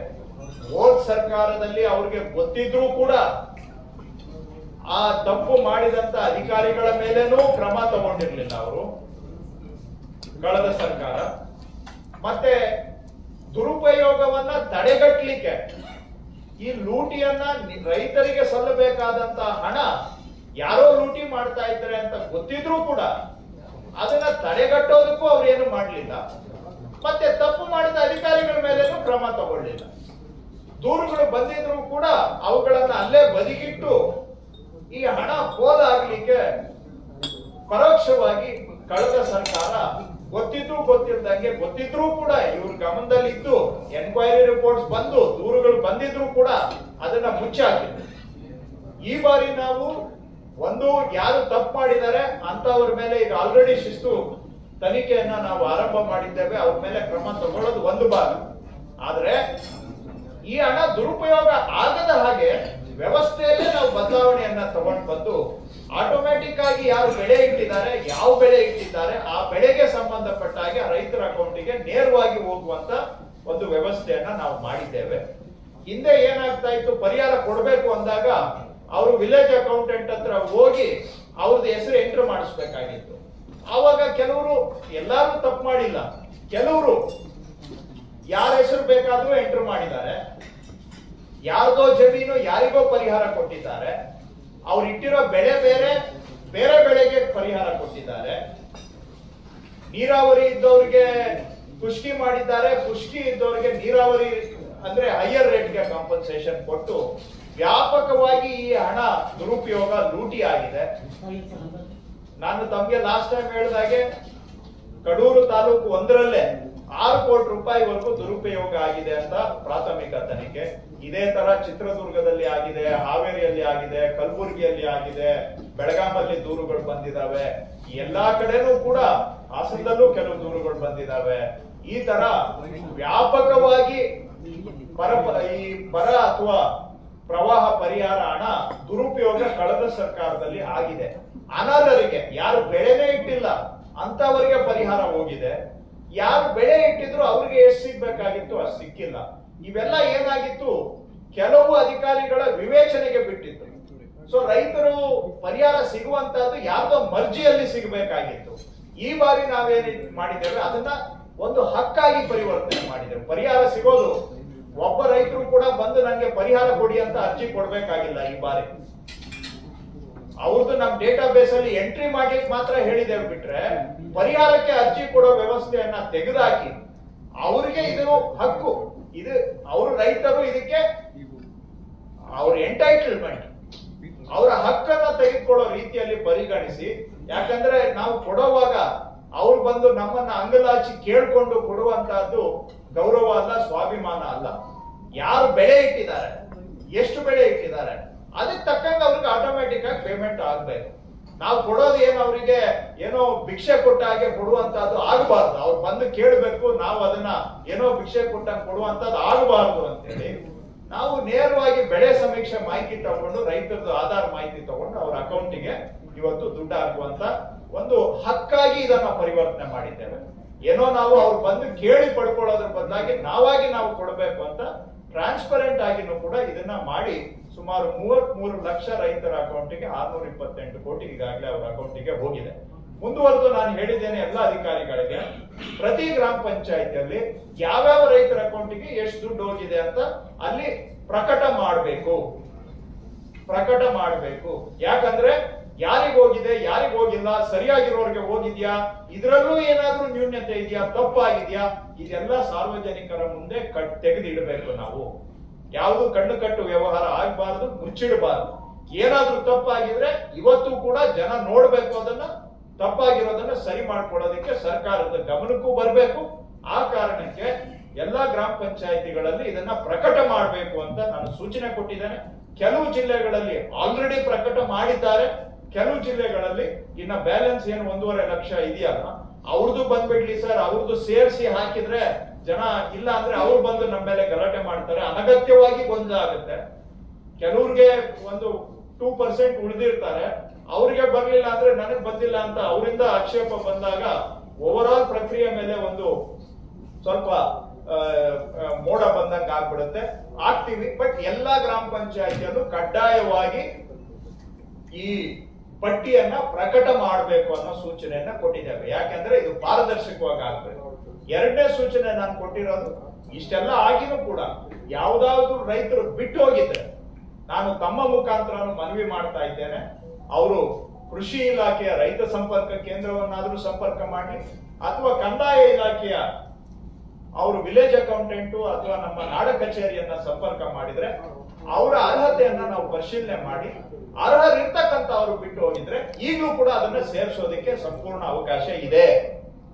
ಸೊ ಹಾಗಾಗಿ ತಮ್ಮ ಮುಖಾಂತರ ನಾನು ಮನವಿ ಮಾಡ್ತಾ ಇದ್ದೇನೆ, ಯಾರಾದ್ರೂ ರೈತರು ಅರ್ಹರಿದ್ದು ಪರಿಹಾರ ಬಂದಿಲ್ಲ ಅಂತ ಹೇಳಿದ್ರೆ ಅವರು ಬಂದು ನಮ್ಮ ಕಚೇರಿಯನ್ನ ಸಂಪರ್ಕ ಮಾಡಿದ್ರೆ ಅವ್ರಿಗೆ ಕೊಡಿಸ್ಕೊಡ್ತೇವೆ. ಈಗಾಗಲೇ 33 ಲಕ್ಷ ಪ್ಲಸ್ 1,60,000 ಎಲ್ಲ ಸೇರಿಸಿದ್ರೆ ಹೆಚ್ಚು ಕಡಿಮೆ 35 ಲಕ್ಷ ರೈತರು ನಮ್ಮ ಹತ್ರ ಪಟ್ಟಿ ಇದೆ. ಅದನ್ನ ಮೀರಿ ಯಾರಾದ್ರೂ ಬಿಟ್ಟು ಹೋಗಿದ್ರೆ ಈಗಲೂ ಕೂಡ ನಾವು ಅವರ ಹೆಸರನ್ನ ಸೇರಿಸ್ಕೊಳ್ಬೇಕು ಅಂತ ನಾನು ಈಗಾಗಲೇ ಸೂಚನೆ ಕೊಟ್ಟಿದ್ದೇನೆ. ಆ ತರದ ನಮ್ಮ ಗಮನಕ್ಕೆ ತಗೊಂಡು ಬನ್ನಿ ಅಂತ ಮತ್ತೊಮ್ಮೆ ಮಗದೊಮ್ಮೆ ತಮ್ಮ ಮುಖಾಂತರ ನಾನು ಮನವಿಯನ್ನ ಮಾಡ್ತಾ ಇದ್ದೇನೆ. ಇನ್ನ ಮುಂದುವರೆದು ಇದು ಮೊದಲನೇ ಕಂತಿನ ಪರಿಹಾರ, ರೈತರಿಗೆ ನಾವು ಸಂಪೂರ್ಣ ಪರಿಹಾರ ಕೊಡುವಂತ ಅದಕ್ಕೆ NDRF ಇಂದ ನಮಗೆ ಬರಬೇಕಾದಂತ ಹಣ ಇನ್ನು ತೀರ್ಮಾನನೂ ಆಗಿಲ್ಲ, ಇನ್ನು ನಮ್ಗೆ ಹಣನೂ ಕೂಡ 1 ಪೈಸಾನು ನಾವು ಕೊಟ್ಟಿರುವಂತಹ ಈ ಮನವಿ ಏನಿದೆ ಮೆಮೊರಾಂಡಮ್, ಈ ಮನವಿ ಆಧಾರದ ಮೇಲೆ ನಮಗೆ 1 ಪೈಸಾನು ಕೂಡ ಇಲ್ಲಿವರೆಗೂ ಕೂಡ ಹಣ ಬಂದಿಲ್ಲ. ಇವತ್ತು ಆಗ್ಲೇ ಹೇಳಿದೆ ಆರಂಭದಲ್ಲಿ, ಇವತ್ತು ಕೇಂದ್ರ ಗೃಹ ಸಚಿವರು ಈ ಉನ್ನತ ಮಟ್ಟದ ಸಚಿವರ ಸಮಿತಿಯ ಅಧ್ಯಕ್ಷರು, ಹೈ ಲೆವೆಲ್ ಕಮಿಟಿ ಅಂತ ಇದೆ ಕೇಂದ್ರ ಸರ್ಕಾರದಲ್ಲಿ, ಆ HLC ಗೆ ಅಧ್ಯಕ್ಷರು ಬಂದು ಗೃಹ ಸಚಿವರಾಗಿರ್ತಾರೆ. ಮತ್ತು ಈ NDRF ಏನು ಕಾರ್ಯಕ್ರಮ ಇದೆ, NDRF ಬರ್ತಕ್ಕಂತಹದ್ದು ಕೂಡ ಮಾನ್ಯ ಗೃಹ ಸಚಿವರ ಇಲಾಖೆ ಅಡಿ ಬರ್ತದೆ. ಹಾಗಾಗಿ ಇವತ್ತು ಗೃಹ ಸಚಿವರು ಕರ್ನಾಟಕಕ್ಕೆ ಬಂದಿರುವಾಗ ನಾನು ಅವರಿಗೆ ರಾಜ್ಯದ ಜನತೆಗಳ ಪರವಾಗಿ ಸ್ವಾಗತವನ್ನ ಮತ್ತೊಮ್ಮೆ ಮಾಡ್ತೇನೆ. ಇದೇ ಸಂದರ್ಭದಲ್ಲಿ ಅವರು ಇವತ್ತು ಹೋಗೋದಕ್ಕೆ ಮೊದಲು ರಾಜ್ಯದಲ್ಲಿ ಇರ್ತಕ್ಕಂಥ ಪರಿಸ್ಥಿತಿಯನ್ನ ಗಂಭೀರವಾಗಿ ತೆಗೆದುಕೊಂಡು ನಾವು ಏನು ಮನವಿಯನ್ನ ಕೊಟ್ಟಿದ್ದೇವೆ, ಈ ಮನವಿಯ ಮೇಲೆ ದಯವಿಟ್ಟು ತತ್ಕ್ಷಣ ತಾವು ತೀರ್ಮಾನ ತಗೊಂಡು ಇವತ್ತೇ ನಮ್ಮ ರಾಜ್ಯದಲ್ಲಿರ್ತಕ್ಕಂಥ ಬರಕ್ಕೆ ಸಂಬಂಧಪಟ್ಟ ಹಾಗೆ ಪರಿಹಾರ ಕೊಡುವಂತ ತೀರ್ಮಾನವನ್ನ ಇಲ್ಲೇ ಘೋಷಣೆ ಮಾಡಿ ಹೋಗ್ಬೇಕು ಅಂತ ರಾಜ್ಯದ ಜನಗಳ ಪರವಾಗಿ ನಾನು ಮಾನ್ಯ ಗೃಹ ಸಚಿವರಲ್ಲಿ ಮನವಿಯನ್ನ ಮಾಡ್ತಾ ಇದ್ದೇನೆ. ಇದು ನಾವ್ ಯಾವ್ದು ಕೂಡ ಉತ್ತರ ಕೇಳ್ತಾ ಇಲ್ಲ, ನಾವ್ ಯಾವ್ದು ಭಿಕ್ಷೆ ಕೇಳ್ತಾ ಇಲ್ಲ. NDRF ಒಂದು ಸಾಂವಿಧಾನಿಕ ಪ್ರಾವಿಷನ್, ಅದು ಕಾನ್ಸ್ಟಿಟ್ಯೂಷನಲ್ ಪ್ರಾವಿಷನ್. ದೇಶದಲ್ಲಿ 2ನೇ ಅತಿ ಹೆಚ್ಚು ತೆರಿಗೆಯನ್ನ ಕಟ್ಟತಕ್ಕಂತ ರಾಜ್ಯ ಕರ್ನಾಟಕ. ನಮ್ಮ ರಾಜ್ಯದಲ್ಲಿ ರೈತರು ಸಂಕಷ್ಟದಲ್ಲಿ ಇರುವಾಗ ಅವರಿಗೆ ಪರಿಹಾರ ಕೊಡಬೇಕಾಗಿರತಕ್ಕಂತಹದ್ದು ಕೇಂದ್ರ ಸರ್ಕಾರದ ಕರ್ತವ್ಯ. ಪರಿಹಾರ ಪಡೆದುಕೊಳ್ತಕ್ಕಂಥದ್ದು ನಮ್ಮ ರಾಜ್ಯದ ರೈತರ ಹಕ್ಕು. ನಾವು ಹಕ್ಕನ್ನ ಕೇಳ್ತಾ ಇದ್ದೇವೆ ಬಿಟ್ರೆ ಯಾವುದು ಕೂಡ ಉದಾರ ಮಾಡಿ ನಮ್ಗೆ ಸಹಾಯ ಮಾಡಿ ಅಂತ ನಾವು ಯಾವುದು ಭಿಕ್ಷೆಯನ್ನ ಕೇಳ್ತಾ ಇಲ್ಲ. ಹಾಗಾಗಿ ಮಾನ್ಯ ಗೃಹ ಸಚಿವರಿಗೆ ನಮ್ಮ ರಾಜ್ಯದಿಂದ ಎಲ್ಲಾ ಸೌಕರ್ಯ ಸಕಲ ಗೌರವವನ್ನ ನಾವು ಕೊಡ್ತೇವೆ. ಅದೇ ಸಂದರ್ಭದಲ್ಲಿ ಅವರು ಕೂಡ ನಮ್ಮ ರಾಜ್ಯದ ರೈತರ ಪರಿಸ್ಥಿತಿ ಗಂಭೀರವಾಗಿರೋದನ್ನ ಪರಿಗಣಿಸಿ ಬರ ಪರಿಹಾರಕ್ಕೆ ಏನು ಹಣ ಪಡಬೇಕು ಅದನ್ನ ಹಿಂದೆ ಘೋಷಣೆ ಮಾಡಬೇಕು ಅಂತ ನಾನು ಮತ್ತೊಮ್ಮೆ ಅವರಲ್ಲಿ ಒತ್ತಾಯವನ್ನ ನಾನು ಮಾಡ್ತೇನೆ. ನಮ್ಮ ವಿಪಕ್ಷದವರು ಬಿಜೆಪಿಯವರು ಇರ್ಬೋದು, ಜನತಾದಳದವರು ಇವತ್ತು ಅವರು ಒಂದು ಒಕ್ಕೂಟವನ್ನ ಮಾಡ್ಕೊಂಡಿದ್ದಾರೆ. ಅವರು ಕೂಡ ರಾಜ್ಯದ ಜನಗಳ ಬಗ್ಗೆ ಏನಾದ್ರೂ ಕಾಳಜಿ ಇದ್ದಲ್ಲಿ ಇವತ್ತು ಗೃಹ ಸಚಿವರ ಸಮಯವನ್ನ ಪಡ್ಕೊಂಡು ಭೇಟಿ ಮಾಡಿ ಅವರು ಕೂಡ ನಮ್ಮ ರಾಜ್ಯಕ್ಕೆ ಬರ ಪರಿಹಾರ ಬರಬೇಕು, ಇದನ್ನ ಇವತ್ತೇ ಅವರು ಘೋಷಣೆ ಮಾಡಿಸ್ಬೇಕು ಅಂತ ನಾನು ಪ್ರತಿಪಕ್ಷದ ಸಹೋದರರನ್ನು ಕೂಡ ನಾನು ರಾಜ್ಯದ ಜನಗಳ ಪರವಾಗಿ ಮನವಿ ಮಾಡ್ತೇನೆ. ಯಾಕೆಂದ್ರೆ ಸುಮ್ಮನೆ ಹೊರಗಡೆ ಹೋಗಿ ಅಲ್ಲಿ ಇಲ್ಲಿ ಪ್ರತಿಭಟನೆ ಮಾಡಿ ಇದು ನಿಜವಾಗಿ ಅವ್ರಿಗೆ ಕಾಳಜಿ ಇದ್ದೆ ರೈತರ ಸಂಕಷ್ಟದ ಬರಿಗೆ ಬರೀ ನಾಟಕ ಮಾಡ್ತಾ ಇಲ್ಲ ಅನ್ನೋದಾದ್ರೆ ಯಾರು ನಮ್ಮ ರಾಜ್ಯಕ್ಕೆ ಹಣ ಕೊಡಬೇಕು ಅಂತವರು ಇವತ್ತು ನಮ್ಮ ರಾಜ್ಯದಲ್ಲೇ ಇರೋವಾಗ ಕನಿಷ್ಠ ಅವರನ್ನ ಭೇಟಿ ಮಾಡಿ ದಯವಿಟ್ಟು ಸ್ವಾಮಿ ನಮ್ಮ ರೈತರು ಸಂಕಷ್ಟದಲ್ಲಿದ್ದಾರೆ, ಹಣ ಬಿಡುಗಡೆ ಮಾಡಿ ಅಂತ ಹೇಳಿ ಹಣವನ್ನ ಬಿಡುಗಡೆ ಮಾಡಿಸಿದ್ರೆ ರಾಜ್ಯದ ಜನತೆಯ ಪರವಾಗಿ ಕೇಂದ್ರ ಸರ್ಕಾರಕ್ಕೂ ನಾನು ಧನ್ಯವಾದ ಸಲ್ಲಿಸ್ತೇನೆ. ವಿಪಕ್ಷದವರು ಏನಾದ್ರೂ ಹೋಗಿ ಪ್ರಯತ್ನ ಮಾಡಿ ಸಫಲರಾದ್ರೆ ಅವರಿಗೂ ನಾನು ಧನ್ಯವಾದ ಹೇಳ್ತೇನೆ. ಆದ್ರೆ ವಿಪಕ್ಷದವರು ಹೋಗಿ ಪ್ರಯತ್ನನೇ ಮಾಡಲಿಲ್ಲ ಅಂತ ಹೇಳಿದ್ರೆ ಅಲ್ಲಿಗೆ ಅವ್ರದ್ದು ನಾಟಕ ಅಂತ ನಾವು ಹೇಳಬೇಕಾಗತ್ತೆ. ರಾಜ್ಯದ ಜನಗಳಿಗೆ ಪರಿಹಾರ ಕೊಡುವ ವಿಷಯದಲ್ಲಿ ಪ್ರತಿಪಕ್ಷದವರು ಯಾವುದೇ ನಿಜವಾದ ಕಾಳಜಿ ಇಲ್ಲದೆ ಬರೀ ಡೋಂಗಿಗಳು ಅಂತ ಹೇಳಬೇಕಾಗತ್ತೆ.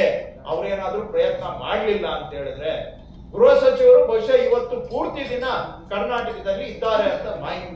ಅವರ ಟೈಮ್ ತಗೊಂಡು ಇವ್ರು ಹೋಗಿ ಭೇಟಿ ಮಾಡ್ಲಿ, ಟೈಮ್ ಕೊಡ್ತಾರೆ ಅಂತ ನಿರೀಕ್ಷೆ ಇಟ್ಕೊಂಡಿದ್ದೀನಿ. ಇವ್ರಿಗೂ ಕೇಳೋ ಧೈರ್ಯ ಇದೆಯೋ ಇಲ್ಲವೋ, ಅವರು ಟೈಮ್ ಕೊಡೋ ಅಷ್ಟು ಇವರು ಸಾಮರ್ಥ್ಯ ಇಟ್ಕೊಂಡಿದಾರೋ ಇಲ್ವೋ ಅದೆಲ್ಲ ನಾನು ಇಲ್ಲಿ ಚರ್ಚೆ ಮಾಡಕ್ ಹೋಗೋದಿಲ್ಲ.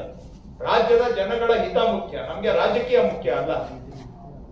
ರಾಜ್ಯದ ಜನಗಳ ಹಿತದಿಂದ ದಯವಿಟ್ಟು ಇವತ್ತು ತಕ್ಷಣ ನಮಗೆ ಬರಬೇಕಾಗಿರುವಂತಹ ಪರಿಹಾರ ಮನವಿಯನ್ನ ಕೊಟ್ಟು 4.5 ತಿಂಗಳು ಆಗಿದೆ. ಬೇರೆ ರಾಜ್ಯಗಳು ಮನವಿಯನ್ನ ಕೊಡೋದಕ್ಕೆ 2 ತಿಂಗಳು ಮೊದಲು ಕರ್ನಾಟಕ ಮನವಿಯನ್ನ ಕೊಟ್ಟಿದೆ ದೇಶದಲ್ಲಿ. ಬಹುಶಃ ಒಂದು 8-10 ರಾಜ್ಯಗಳು 7-8 ರಾಜ್ಯಗಳು ಮನವಿ ಕೊಟ್ಟಿದ್ದಾರೆ ಅಂತ ನನಗೆ ಇರುವಂತಹ ಮಾಹಿತಿ. ಅವ್ರಿಗಿಂತ 2 ತಿಂಗಳು ಮೊದಲೇ ನಾವು ಮನವಿಯನ್ನ ಕೊಟ್ಟು 4.5 ತಿಂಗಳಾದ್ರೂ ಕೂಡ ತೀರ್ಮಾನ ಆಗಿ 1 ಪೈಸಾ ಹಣ ಬಿಡುಗಡೆ ಆಗದೇ ಇರುವುದರಿಂದ ನಾನು ಒತ್ತಾಯ ಮಾಡ್ತೇನೆ, ಮಾನ್ಯ ಗೃಹ ಸಚಿವರು ಕರ್ನಾಟಕದ ಜನಗಳ ಬಗ್ಗೆ ರೈತರ ಬಗ್ಗೆ ಏನಾದರೂ ಕಾಳಜಿ ಇದ್ರೆ ಇವತ್ತೇ ಪರಿಹಾರ ಘೋಷಣೆ ಮಾಡಬೇಕು, ಬಿಡುಗಡೆ ಮಾಡಬೇಕು ಅಂತ ಒತ್ತಾಯ ಮಾಡ್ತೇನೆ. ಹಾಗೂ ವಿಪಕ್ಷದವ್ರಿಗೆ ಏನಾದ್ರೂ ಜನಗಳ ಬಗ್ಗೆ ಕಾಳಜಿ ಇದ್ರೆ ಅವ್ರದೇ ಒಕ್ಕೂಟದ ಗೃಹ ಸಚಿವರಿದ್ದಾರೆ, ಅವ್ರನ್ನ ಇವತ್ತು ಮನವಿ ಮಾಡಿ ಒತ್ತಾಯ ಮಾಡಿ ಇವತ್ತು ಘೋಷಣೆ ಮಾಡಿಸಿ ರಿಲೀಸ್ ಮಾಡಿಸ್ಲಿ.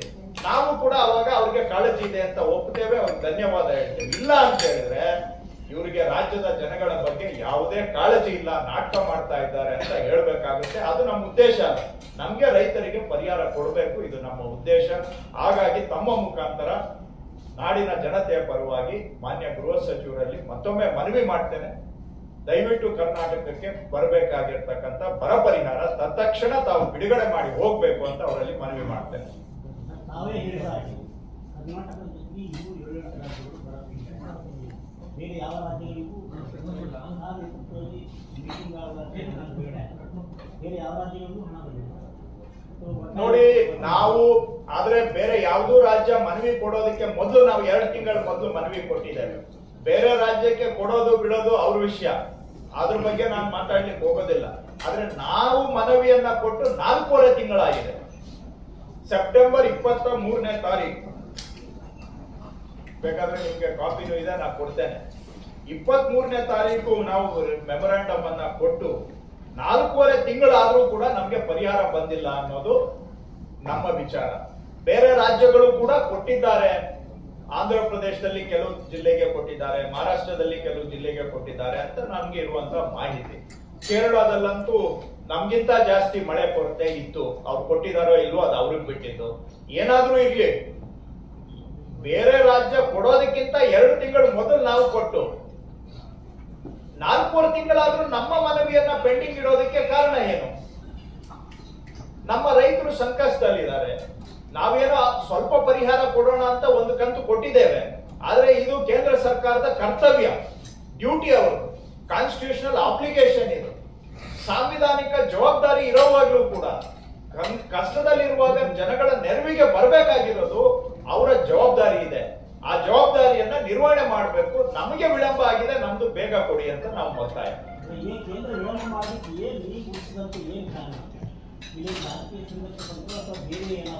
ನೋಡಿ, ನಾನು ನಮ್ಗೆ ಅನೇಕ ಬಾರಿ ಹೇಳಿದ್ದೇನೆ, ಸರ್ಕಾರದ ಪರವಾಗಿ ಮಾತಾಡುವಾಗ ನಾನು ಆದಷ್ಟು ರಾಜಕೀಯವನ್ನ ನೇರವಾಗಿ ಅದರಲ್ಲಿ ಬೆರೆಸ್ಲಿಕ್ಕೆ ಹೋಗೋದಿಲ್ಲ. ನನ್ನ ವಾಡಿಕೆನೂ ಅದೇ ಇದೆ, ತಮಗೂ ಗೊತ್ತಿದೆ.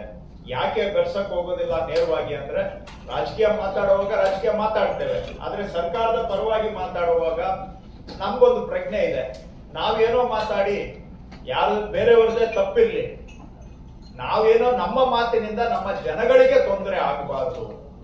ಆ ಕಾರಣಕ್ಕಾಗಿ ನಾನು ರಾಜಕೀಯ ಕಾರಣದಿಂದ ಇವರು ವಿಳಂಬ ಮಾಡ್ತಾ ಇದ್ದಾರೆ, ಕರ್ನಾಟಕದ ಮೇಲೆ ಅವರಿಗೆ ರಾಜಕೀಯದ ಏನೋ ಒಂದು ದ್ವೇಷ ಇದೆಯೋ ಅಥವಾ ಮತ್ತೊಂದಿದೆ ಅಂತ ನಾನು ಇಲ್ಲಿ ಹೇಳಲಿಕ್ಕೆ ಹೋಗೋದಿಲ್ಲ. ಯಾಕೆ ಅಂತ ಹೇಳಿದ್ರೆ ನಾವು ರಾಜ್ಯದ ಸರ್ಕಾರದ ಪರವಾಗಿ ಮಾತಾಡುವಾಗ ಕೇಂದ್ರ ಸರ್ಕಾರದ ಜೊತೆಗೂಡಿ ನಾವು ಕೆಲಸ ಮಾಡಬೇಕಾಗತ್ತೆ.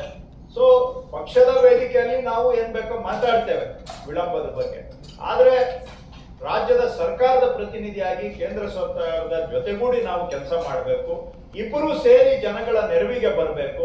ಈ ಒಂದು ಜವಾಬ್ದಾರಿ ನಮ್ಮ ಹೆಗಲ ಮೇಲೆ ಇರೋದ್ರಿಂದ ಯಾವ ಕಾರಣಕ್ಕೆ ಅವರು ವಿಳಂಬ ಮಾಡ್ತಾ ಇದ್ದಾರೆ ಅಂತ ನಾನು ಈ ಸಂದರ್ಭದಲ್ಲಿ ವಿಶ್ಲೇಷಣೆ ಮಾಡೋದಕ್ಕಿಂತ ಹೆಚ್ಚಾಗಿ, ವಿಳಂಬ ಆಗಿದೆ ಸ್ವಾಮಿ, ನಮ್ಮ ರೈತರಿಗೆ ಬರಬೇಕಾಗಿರೋ ಹಣ ಕೊಡಿ, ಇಷ್ಟೇ ನಾನು ಇವತ್ತು ಪದೇ ಪದೇ ನಾನು ಒತ್ತಾಯ ಮಾಡುವಂತ. ನಾನೇನೋ ಒಂದು ಮಾತಾಡಿ ಅದರಿಂದ ನನಗೆ ಬಹಳ 4.5 ತಿಂಗಳಂದ್ರೆ ನನ್ನ ದೃಷ್ಟಿಯಲ್ಲಿ ಒಂದು ಇತಿಮಿತಿಗಿಂತ ಮೀರಿದಂತಹ ವಿಳಂಬ ಆಗಿದೆ. ಬೇರೆ ರಾಜ್ಯಗಳಿಗಿಂತ 2 ತಿಂಗಳು ಮೊದಲು ನಾನು ಎಚ್ಚೆತ್ತುಕೊಂಡು ಮನವಿಯನ್ನ ಕೊಟ್ಟರೂ ಕೂಡ ನಮ್ಮದು ತೀರ್ಮಾನ ಆಗಿಲ್ಲ ಅಂತ ಹೇಳಿದ್ರೆ ನಮ್ಗೆ ಸಾಕಷ್ಟು ಅಸಮಾಧಾನ ಇದೆ. ಅವೆಲ್ಲ ನಾನು ನನಗೆ ಇಟ್ಕೊಂಡು ಅಸಮಾಧಾನ. ನಾನು ಗೌರವಪೂರ್ವಕವಾಗಿ ಒತ್ತಾಯ ಮಾಡ್ತೇನೆ, ಸ್ವಾಮಿ ನಮ್ಗೆ ರಾಜ್ಯಕ್ಕೆ ಬರಬೇಕಾಗಿರೋ ಬರ ಪರಿಹಾರವನ್ನ ತಕ್ಷಣ ಕೊಡಿ, ನಮ್ಮ ರೈತರಿಗೆ ಅವಶ್ಯಕತೆ ಇದೆ. ಈಗಾಗಲೇ ವಿಳಂಬ ಆಗೋಗಿದೆ. ತಾವು ನಮ್ಗೆ ಮಾತು ಕೊಟ್ಟಿದ್ರಿ ಮುಖ್ಯಮಂತ್ರಿಗಳಿಗೆ ಡಿಸೆಂಬರ್ 23ನೇ ತಾರೀಕು ಸಭೆ ಮಾಡ್ತೇವೆ ಅಂತ, ಅವರ ಬಾಯಾರೆ ಅವರು ಮಾತು ಕೊಟ್ಟಿದ್ರು. ಆಗಿಲ್ಲ ಸಭೆ. ಜನವರಿ 16ನೇ ತಾರೀಕಿಗೆ ಸಭೆ ಮಾಡ್ತಾರೆ ಅಂತ ಮಾಹಿತಿ ಬಂದಿತ್ತು. ಜನವರಿ 14ಕ್ಕೂ ಸಭೆ ಆಗಿಲ್ಲ.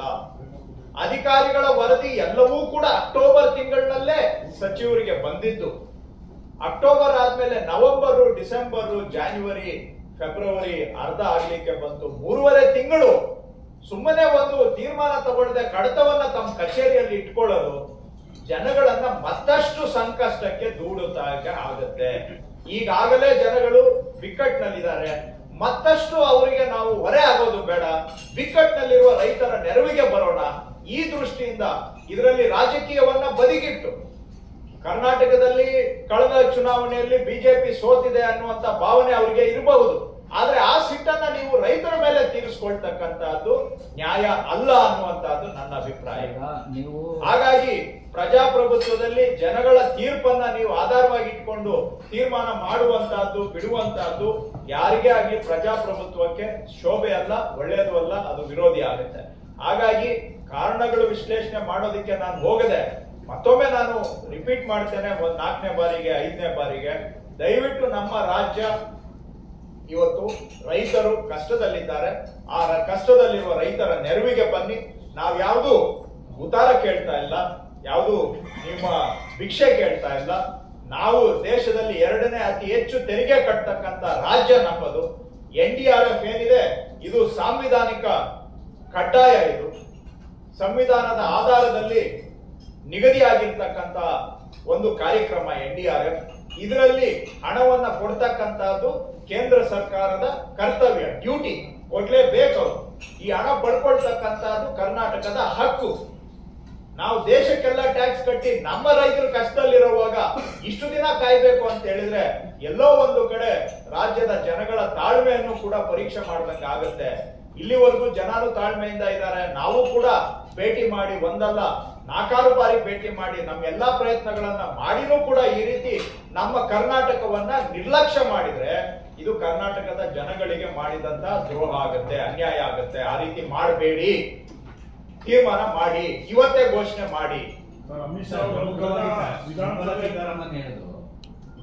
NDRF ಫಂಡ್ ಅಲ್ಲಿ ಆಲ್ರೆಡಿ ನಾವು 6,000 ಕೋಟಿ ಕೊಟ್ಟಿದ್ದೀವಿ.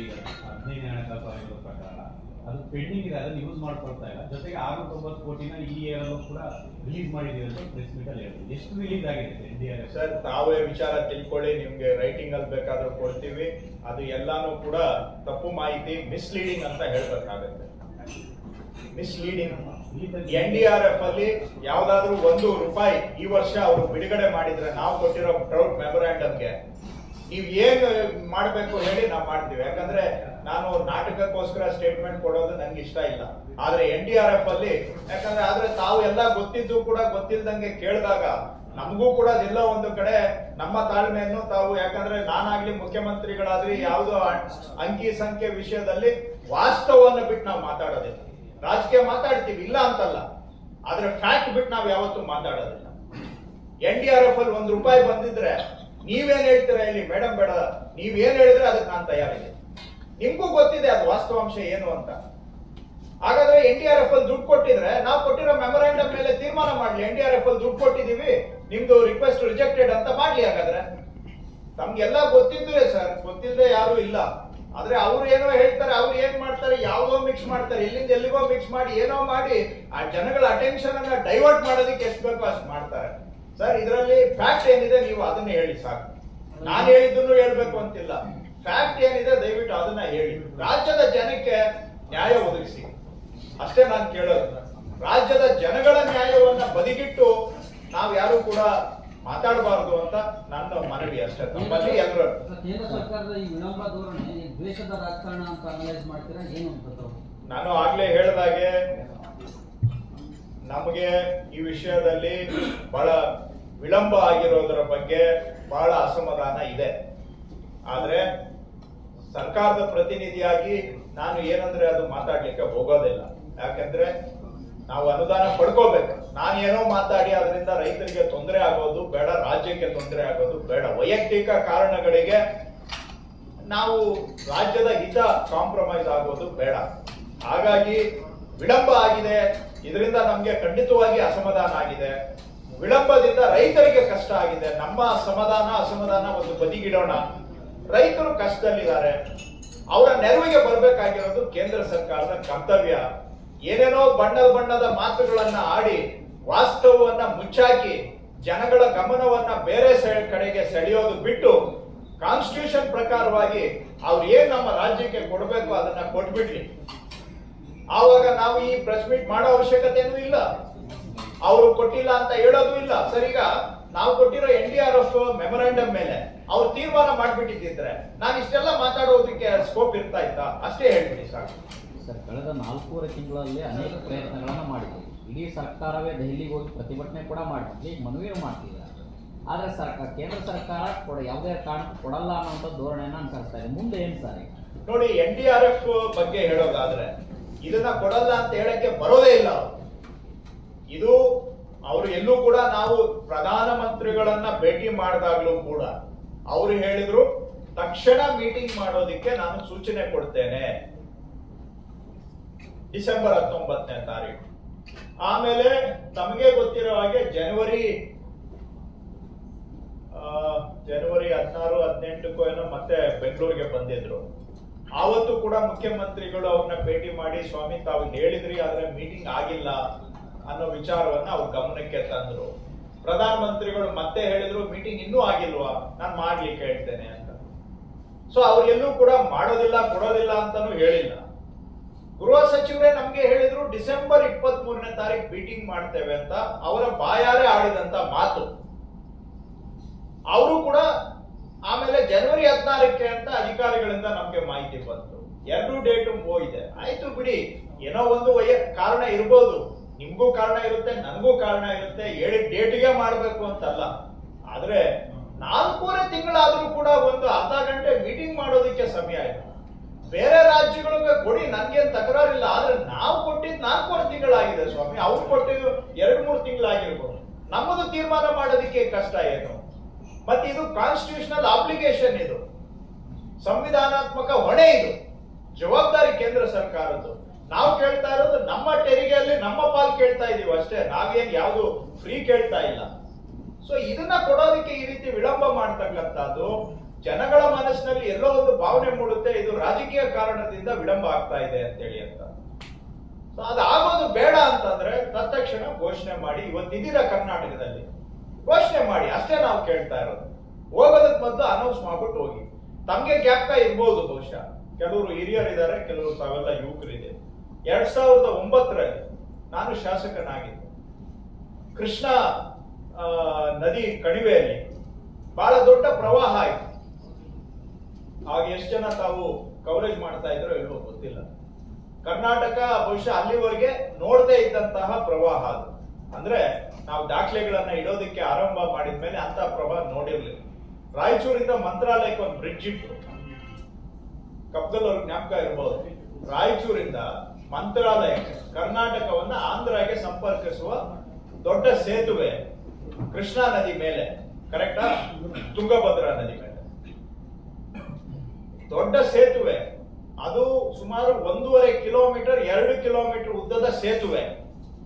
ಪ್ರವಾಹ ಎಷ್ಟು ಬಂದಿತ್ತು ಅಂದ್ರೆ ಆ ಸೇತುವೆನ ಎತ್ಕೊಂಡು ಹೊಟ್ಟೋಗಿತ್ತು. ಅರ್ಧ ಕಿಲೋಮೀಟರ್ ವರೆಗೂ ಸೇತುವೆ, ಇದೇನ್ ಸಣ್ಣ ಸೇತುವೆ ಅಲ್ಲ, 1.5-2 ಕಿಲೋಮೀಟರ್ ಅಗಲ ಇರ್ತಕ್ಕಂಥ ಉದ್ದ ಇರ್ತಕ್ಕಂಥ ಸೇತುವೆನೆ ಅರ್ಧ ಕಿಲೋಮೀಟರ್ ಎತ್ಕೊಂಡು ಹೋಗಿತ್ತು. ನಾವೆಲ್ಲ ಆಗ ನಾನು ಯೂತ್ ಕಾಂಗ್ರೆಸ್ ಅಧ್ಯಕ್ಷ ಇದ್ದೆ, ಹೋಗಿ ಹಳ್ಳಿಗೆ ಹೋಗಿ ಅವಾಗ ಇಲ್ಲಿಂದ ಎಲ್ಲ ಪರಿಹಾರ ಸಾಮಗ್ರಿಗಳನ್ನ ತಗೊಂಡೋಗಿ ಯೂತ್ ಕಾಂಗ್ರೆಸ್ ಇಂದ ಬಾಗಲಕೋಟೆ, ಗದಗ, ಧಾರವಾಡದಿಂದ ಆರಂಭ ಮಾಡಿ ರಾಯಚೂರ್ವರೆಗೂ ಹೋಗಿ ಎಲ್ಲಾ ಗ್ರಾಮಗಳಿಗೆ ಸ್ವಲ್ಪ ಮುದೋಳ ಎಲ್ಲಾ ಕಡೆ ಪರಿಹಾರವನ್ನ ಕೊಟ್ಟಿದ್ದೇವೆ. ಆವತ್ತು ಆ ಪ್ರವಾಹ ಸಂದರ್ಭದಲ್ಲಿ ಮನಮೋಹನ್ ಸಿಂಗ್ ಅವರು ಪ್ರಧಾನಿಗಳಾಗಿದ್ದರು. ಅವರು ಕರ್ನಾಟಕಕ್ಕೆ ಬಂದು ವೀಕ್ಷಣೆ ಮಾಡಿ, ಬಹುಶಃ ಬೆಳಗಾಂ ಏರ್ಪೋರ್ಟ್ ಅಲ್ಲಿ ಅಥವಾ ಬೀದರ್ ಏರ್ಪೋರ್ಟ್ ಅಲ್ಲ, ಬೆಳಗಾಂ ಏರ್ಪೋರ್ಟ್ ಅನ್ಸುತ್ತೆ, ಅಥವಾ ಆವತ್ತು ಸಂಜೆನೆ 1,000 ಕೋಟಿ ತತ್ಕ್ಷಣ ಎಮರ್ಜೆನ್ಸಿ ರಿಲೀಫ್ ಅನ್ನ ಘೋಷಣೆ ಮಾಡಿ ರಿಲೀಸ್ ಮಾಡಿಕೊಟ್ರು. ಯಾವ ಮೀಟಿಂಗು ಕಾಯಲಿಲ್ಲ, ಯಾವ ರಿಪೋರ್ಟ್ಗೂ ಕಾಯಲಿಲ್ಲ, ಯಾವ ಸೆಂಟ್ರಲ್ ಟೀಮ್ನು ಕಳಿಸ್ಲಿಲ್ಲ. ಅದೇ ದಿನ ಸಾಯಂಕಾಲ 5 ಗಂಟೆಗೆ 1,000 ಕೋಟಿ ಪರಿಹಾರವನ್ನ ಘೋಷಣೆ ಮಾಡಿ ರಿಲೀಸು ಮಾಡಿಕೊಟ್ರು. ಯಾವ ರಿಪೋರ್ಟ್ಗೂ ಕಾಯಲಿಲ್ಲ. ಪ್ರಧಾನಮಂತ್ರಿಗಳು ಪರಿಸ್ಥಿತಿಯನ್ನ ನೋಡಿ ಅರ್ಥ ಮಾಡಿಕೊಂಡು ಆವತ್ತು 1,000 ಕೋಟಿ ಅಂದ್ರೆ ಇವತ್ತಿನ ಮೌಲ್ಯದಲ್ಲಿ ಬಹುಶಃ 5,000 ಕೋಟಿ ಆಗುತ್ತೆ. ಒಪ್ತೀರಾ? ಆವತ್ತು 2009 ಹೇಳ್ತಾ ಇದ್ದೇನೆ. ಆವತ್ತು ರಾಜ್ಯದಲ್ಲಿ ಇದ್ದಿದ್ದು ಬಿಜೆಪಿ ಸರ್ಕಾರ, ಮಾನ್ಯ ಯಡಿಯೂರಪ್ಪನವರು ಮುಖ್ಯಮಂತ್ರಿಗಳಾಗಿದ್ರು. ಏನಾದ್ರೂ ಮನಮೋಹನ್ ಸಿಂಗ್ ಅವರು ಯಾವ ಪಾರ್ಟಿ ಅಂತ ನೋಡಿದ್ರ? ಪಾರ್ಟಿ ನೋಡದೆ, ಪಕ್ಷ ನೋಡದೆ ಮನಮೋಹನ್ ಸಿಂಗ್ ಅವರು ಕರ್ನಾಟಕದಿಂದ ಹೆಜ್ಜೆಯನ್ನ ತೆಗೆಯೋದಕ್ಕೆ ಮೊದಲು 1,000 ಕೋಟಿ ತತ್ಕ್ಷಣ ಪರಿಹಾರ, ಆಮೇಲೆ ಅಡಿಷನಲ್ ಕೊಟ್ರು, ಅದು ಬೇರೆ. ಎಮರ್ಜೆನ್ಸಿ ರಿಲೀಫ್ಗೆ 1,000 ಕೋಟಿ ಆವತ್ತೇ ಅನೌನ್ಸ್ ಮಾಡಿ ರಿಲೀಸ್ ಮಾಡಿ ಹೋದ್ರು. ಇದು ಕೇಂದ್ರ ನಡೆದುಕೊಳ್ಳಬೇಕಾಗಿರ್ತಕ್ಕಂಥ ರೀತಿ. ಉದಾಹರಣೆ ನಮ್ಮ ಕಣ್ಣು ಮುಂದೆ ಇರೋದು ಕರ್ನಾಟಕದ ಹೇಳ್ತಾ ಇದ್ದೀನಿ, ನಾನು ಯಾವ್ದು ಮೆಡ್ರಾಸ್ ಹೇಳ್ತಾ ಇದ್ದೀನಿ. ಕರ್ನಾಟಕದಲ್ಲಿ ಹಿಂದೆ ನಡೆದುಕೊಂಡಿರೋ ಉದಾಹರಣೆ. ಇವತ್ತು ಬರಗಾಲ ಬಂದು ಮೆಮೊರಾಂಡಮ್ ಕೊಟ್ಟು ಇನ್ಸ್ಪೆಕ್ಷನ್ ಆಗಿ, ರಿಪೋರ್ಟ್ಗಳಾಗಿ, ವರದಿಗಳಾಗಿ, ಶಿಫಾರಸುಗಳಾಗಿ 4 ತಿಂಗಳಾದ್ರೂ ನೀವು ಈ ತರ ನಿರ್ಲಕ್ಷ್ಯ ಮಾಡ್ತೀರಾ ಅಂತ ಹೇಳಿದ್ರೆ ಜನ ಏನ್ ತಿಳ್ಕೋಬೇಕು? ನಮ್ಮನ್ನು ನೀವು ಎಲ್ಲಾರನ್ನ ಕಂಡಾಗೆ ಕಾಣ್ಬೇಕಲ್ವಾ? ನಮ್ ಕಡೆಗೆ ಯಾಕೆ ಈ ಮಲತಾಯಿ ಧೋರಣೆ? ನಾವು ಈ ದೇಶಕ್ಕೆ ತೆರಿಗೆಯನ್ನ ಕಟ್ತಾ ಇದ್ದೇವೆ, ನಾವು ಭಾರತೀಯರು, ಕನ್ನಡಿಗರು ಭಾರತೀಯರೇ. ಕನ್ನಡಿಗರು ಸಂಕಷ್ಟದಲ್ಲಿ ಇರೋವಾಗ ನಮ್ಮ ನೋವು ನಿಮ್ಗೆ ಯಾಕೆ ತಲುಪ್ತಾ ಇಲ್ಲ? ಯಾಕೆ ಅರ್ಥ ಮಾಡ್ಕೋತಾ ಇಲ್ಲ? ಹಿಂದೆ ಮನಮೋಹನ್ ಸಿಂಗ್ ಅವರಿದ್ದಾಗ ಒಂದೇ ದಿನ ಸ್ಪಾಟ್ ಅಲ್ಲಿ 1,000 ಕೋಟಿ ರಿಲೀಸ್ ಮಾಡಿದ್ರಲ್ಲ, ನಿಮ್ಗೆ 4 ತಿಂಗಳಾದ್ರೂ ನಮ್ಮ ನೋವಿನ ಬಗ್ಗೆ ನಿಮ್ಗೆ ಕದರ್ತಾ ಇಲ್ವಲ್ಲ, ಹೃದಯ ಕರಗ್ತಾ ಇಲ್ವಲ್ಲ, ಯಾಕೆ? ಅಷ್ಟೇ ನಮ್ಮ ಪ್ರಶ್ನೆ. ಸೊ ಈಗಲಾದ್ರೂ ಮಾಡಿ. ಆಗಿದ್ರು ನಾನು ಕೆದಕೊಂಡು ಹೋದ್ರೆ ಲಾಭ ಇಲ್ಲ, ನಮ್ಗೆ ಪರಿಹಾರ ಕೊಡಬೇಕು. ಈಗ ಸೆಂಟ್ರಲ್ ಮಿನಿಸ್ಟರ್ಸ್ ಹೇಳೋದು ಉಚಿತ ಬಾಗಿಲನ್ನ ಕೊಟ್ಕೊಂಡು ಬೊಕ್ಕಸ ಖಾಲಿ ಮಾಡಿದ್ರೆ ನಾವೇನು ಕೊಡ್ಬೇಕು ಅಂತ ಕೇಳ್ತಾರೆ. ಇದು ನಮ್ಮ ಸಾಂವಿಧಾನಿಕ ಹಕ್ಕು, ನಮ್ಮ ಸಂವಿಧಾನದ ಹಕ್ಕನ್ನ ನಾವು ಕೇಳ್ತಾ ಇದ್ದೇವೆ. ನಾವು ಯಾವುದು ಅವ್ರ ಹತ್ರ ಬಿಟ್ಟಿ ಕೇಳ್ತಾ ಇಲ್ಲ. ಅದಕ್ಕೂ ಮೀರಿ ತಮ್ಮ ಪ್ರಶ್ನೆಗೆ ಉತ್ತರ ಕೊಡೋದಾದ್ರೆ, ಈ ಅಂಬಾನಿ ಅದಾನಿ ಅಂತಹ ದೇಶದ 1,000 ಜನ ಶ್ರೀಮಂತರಿಗೆ 1 ವರ್ಷಕ್ಕೆ ಪ್ರತಿ ವರ್ಷ 1,75,000 ಕೋಟಿ 1,75,000 ಕೋಟಿ ಅವ್ರ ಮೇಲೆ ಟ್ಯಾಕ್ಸ್ ಕಡಿಮೆ ಮಾಡಿದಿರಲ್ಲ, ಶ್ರೀಮಂತರಿಗೆ ಕೊಡುವಂತ 1,75,000 ಕೋಟಿ ಟ್ಯಾಕ್ಸ್ ವಿನಾಯಿತಿ, ಅದು ಬಿಟ್ಟಿ ಭಾಗ್ಯ ಅಲ್ವಾ? ಅದು ಶ್ರೀಮಂತರು ಕೊಟ್ರೆ ಬಿಟ್ಟಿ ಭಾಗ್ಯ ಅಲ್ಲ. ಬೆವರು ಸುರಿಸಿ ದುಡಿಯೋ ಒಬ್ಬ ರೈತನಿಗೆ ಕೊಟ್ರೆ ಮಾತ್ರ ಬಿಟ್ಟಿ ಭಾಗ್ಯ. ಏರ್ ಕಂಡೀಷನ್ ಮನೆಯಲ್ಲಿ 10 ಅಂತಸ್ತು ಮನೆಯಲ್ಲಿ ವಾಸ ಮಾಡೋರಿಗೆ ಕೊಟ್ರೆ ಅದು ಬಿಟ್ಟಿ ಭಾಗ್ಯ ಅಲ್ಲ. ಬಿಸಿಲಿನ ಕೆಳಗಡೆ ದುಡಿಯೋ ರೈತ, ದಿನಾ ಬೆವರು ಸೋರಿಸಿ ಕೆಲಸ ಮಾಡೋ ಒಬ್ಬ ಆಟೋ ಡ್ರೈವರ್, ಟ್ಯಾಕ್ಸಿ ಡ್ರೈವರ್, ಒಬ್ಬ ಮೆಕ್ಯಾನಿಕ್, ಒಂದು ರೈತ ಮಹಿಳೆ, ಇವ್ರಿಗೆ ಕೊಟ್ಬಿಟ್ರೆ ಎಲ್ಲ ಬಿಟ್ಟಿ ಭಾಗ್ಯ.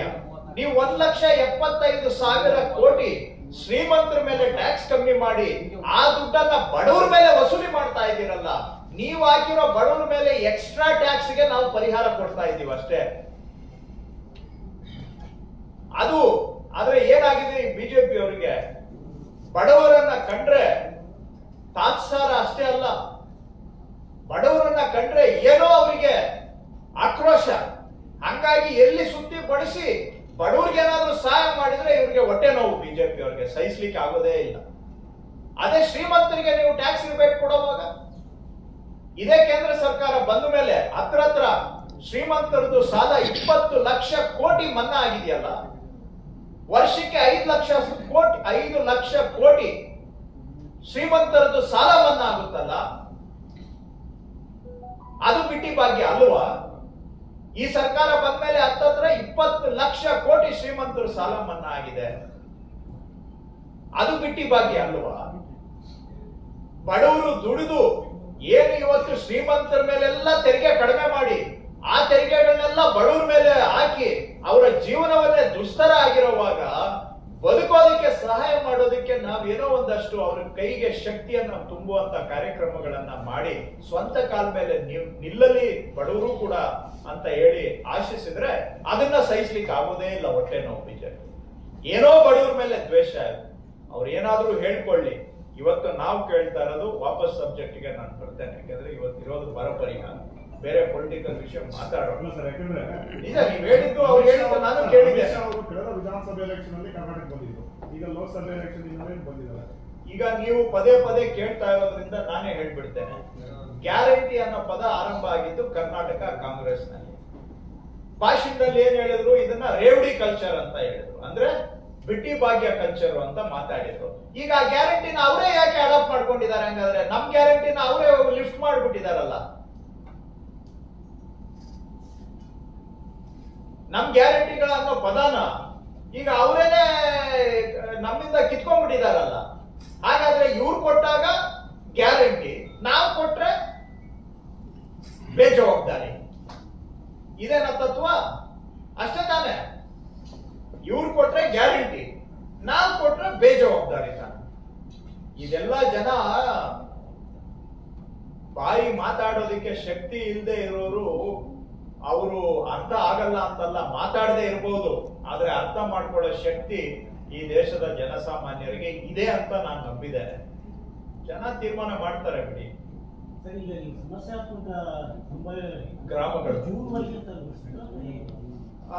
ಸದ್ಯದ ಪರಿಸ್ಥಿತಿಯಲ್ಲಿ ಹೌದು, ನಾವು ಮುಂದಿನ 2 ತಿಂಗಳಾಗ್ಬೋದು, 3 ತಿಂಗಳಾಗ್ಬೋದು, 4 ತಿಂಗಳಾಗ್ಬೋದು, ಸಮಸ್ಯೆ ಬರಬಹುದಾದಂತ ಗ್ರಾಮಗಳು ಅಂತ ನಾವು ಗುರುತಿಸಿದ್ದೇವೆ. ನೀವು ಕೇಳಿದ್ದಕ್ಕೆ ಇನ್ನೊಂದು ಅದೇ ರಿಲೇಟೆಡ್ ಬಟ್ ಅಡಿಷನಲ್ ನಾವು ಎಲ್ಲರಿಗೂ ಸೂಚನೆ ಕೊಟ್ಟಿರೋದು, ಸ್ವಲ್ಪ ನಾವು ಜೂನ್ ಜುಲೈವರೆಗೂ ಕೂಡ, ಜೂನ್ 1ನೇ ತಾರೀಕು 1ನೇ ವಾರದಲ್ಲಿ ಮುಂಗಾರು ಪ್ರವೇಶ ಮಾಡುತ್ತೆ ಅನ್ನೋದಕ್ಕೆ ಅದರ ಆಧಾರದ ಮೇಲೆ ಲೆಕ್ಕ ಹಾಕೋದಲ್ಲ, ಮುಂಗಾರು ಪ್ರವೇಶ ವಿಳಂಬ ಆಗಬಹುದು ಅಂತ ಅಂದಾಜಿಸಿ ಅದಕ್ಕೆ ತಕ್ಕ ಹಾಗೆ ತಯಾರಾಗಬೇಕು ಅಂತಾನು ನಾವು ಸೂಚನೆ ಕೊಟ್ಟಿದ್ದೇನೆ. ಸೊ ಜೂನ್ ಫಸ್ಟ್ ವೀಕ್ಗೆ ಇದೆಲ್ಲ ಕಡಿಮೆ ಆಗುತ್ತೆ ಅನ್ನೋ ನಿರೀಕ್ಷೆ ನಾವು ಇಟ್ಕೊಂಡಿಲ್ಲ. ಯಾಕೆಂದ್ರೆ ನಾನು ಹಿಂದೆ ತಮ್ಮ ಹತ್ರ ಅನೇಕ ಬಾರಿ ಎಲ್ ನಿನೋ ಬಗ್ಗೆ ಮಾತಾಡಿದ್ದೇನೆ. ಎಲ್ ನಿನೋ ಈ ವರ್ಷ ಬಹಳ ಸ್ಟ್ರಾಂಗ್ ಆಗಿ ಇತ್ತು, ಏಪ್ರಿಲ್ ವರೆಗೂ ಸ್ಟ್ರಾಂಗ್ ಆಗಿ ಇರುತ್ತೆ. ಏಪ್ರಿಲ್ ನಂತರ ಎಲ್ ನಿನೋ ಪ್ರಭಾವ ಕಡಿಮೆ ಆಗತ್ತೆ ಅಂತ ಅಂತಾರಾಷ್ಟ್ರೀಯ ಮಟ್ಟದಲ್ಲಿ ವಿಜ್ಞಾನಿಗಳು ಹೇಳಿರ್ತಕ್ಕಂಥ ಪೀಕ್ ಏಪ್ರಿಲ್ ಆಗುತ್ತೆ. ಏಪ್ರಿಲ್ ಆದ್ಮೇಲೆ ಎಲ್ ನಿನೋ ಕಡಿಮೆ ಆಗುತ್ತೆ. ಮೇ ಜೂನ್ ಅಲ್ಲಿ ನ್ಯೂಟ್ರಲ್ ಇರುತ್ತೆ. ಜುಲೈಯಿಂದ ಲಾನಿನ್ಯ ಅಂತಾರೆ, ಅಂದ್ರೆ ಅದು ನಮ್ಗೆ ಅನುಕೂಲ ಆಗುತ್ತೆ. ನಮ್ಗೆ ಅನುಕೂಲ, ನಮ್ಮಂತ ದೇಶಗಳಿಗೆ, ಭಾರತಕ್ಕೆ ಅನುಕೂಲ ಆಗುತ್ತೆ. ಲಾನಿನ್ಯ ಅಂತಾರೆ. ಎಲ್ ನಿನೋ ತಾಪಮಾನ ಜಾಸ್ತಿ ಆಗುತ್ತೆ, ಲಾನಿನ್ಯ ವಾಡಿಕೆಗಿಂತ ಕಡಿಮೆ ತಾಪಮಾನ ಇರುತ್ತೆ. ಸೊ ಅದು ಆರಂಭ ಆಗ್ಬೇಕಾದ್ರೆ ಜುಲೈ ಆಗುತ್ತೆ. ಸೊ ಅದು ಆರಂಭ ಆದ್ಮೇಲೆ ನಮ್ಗೆ ಮಳೆ ಚೆನ್ನಾಗಾಗುತ್ತೆ. ಸೊ ಹಾಗಾಗಿ ಮೊದಲು ಮುಂಗಾರು ಆರಂಭದಲ್ಲಿ ಇನ್ನೂ ಗೊತ್ತಿಲ್ಲ, ನಾನು ಯಾರು ಇನ್ನೂ ನಮ್ಗೆ ಸೈಂಟಿಫಿಕ್ ರಿಪೋರ್ಟ್ ಬಂದಿಲ್ಲ. ಭಾರತ ಹವಾಮಾನ ಇಲಾಖೆಯದ್ದು ಇನ್ನೂ ಅಧಿಕೃತವಾಗಿ ಮುಂದಿನ ಮುಂಗಾರು ಅವಧಿಗೆ ಅವರ ಹವಾಮಾನ ಮುನ್ಸೂಚನೆ ಇನ್ನೂ ಕೊಟ್ಟಿಲ್ಲ. ಆದ್ರೆ ಇವೆಲ್ಲ ಓದಿದಾಗ ವರದಿಗಳನ್ನ ಏನಾದ್ರೂ ಸಾಧ್ಯ ಇರಬಹುದು ಮುಂಗಾರು ಆರಂಭ ವಿಳಂಬ ಆಗುವ, ಅಥವಾ ಆರಂಭ ಆದ್ರೂ ಕೂಡ ಮೊದಲ 1-1.5 ತಿಂಗಳು ಸ್ವಲ್ಪ ಅಷ್ಟು ನಿರೀಕ್ಷೆಗೆ ತಕ್ಕ ಹಾಗೆ ಮಳೆ ಆಗದೇನೂ ಇರಬಹುದು ಅನ್ನುವಂಥದ್ದನ್ನ ಮನಸ್ಸಿನಲ್ಲಿ ಇಟ್ಕೊಂಡು ನಾವು ತಯಾರಿ ಮಾಡ್ತಾ ಇದ್ದೇವೆ ಅದಕ್ಕೋಸ್ಕರ. Okay, thank you.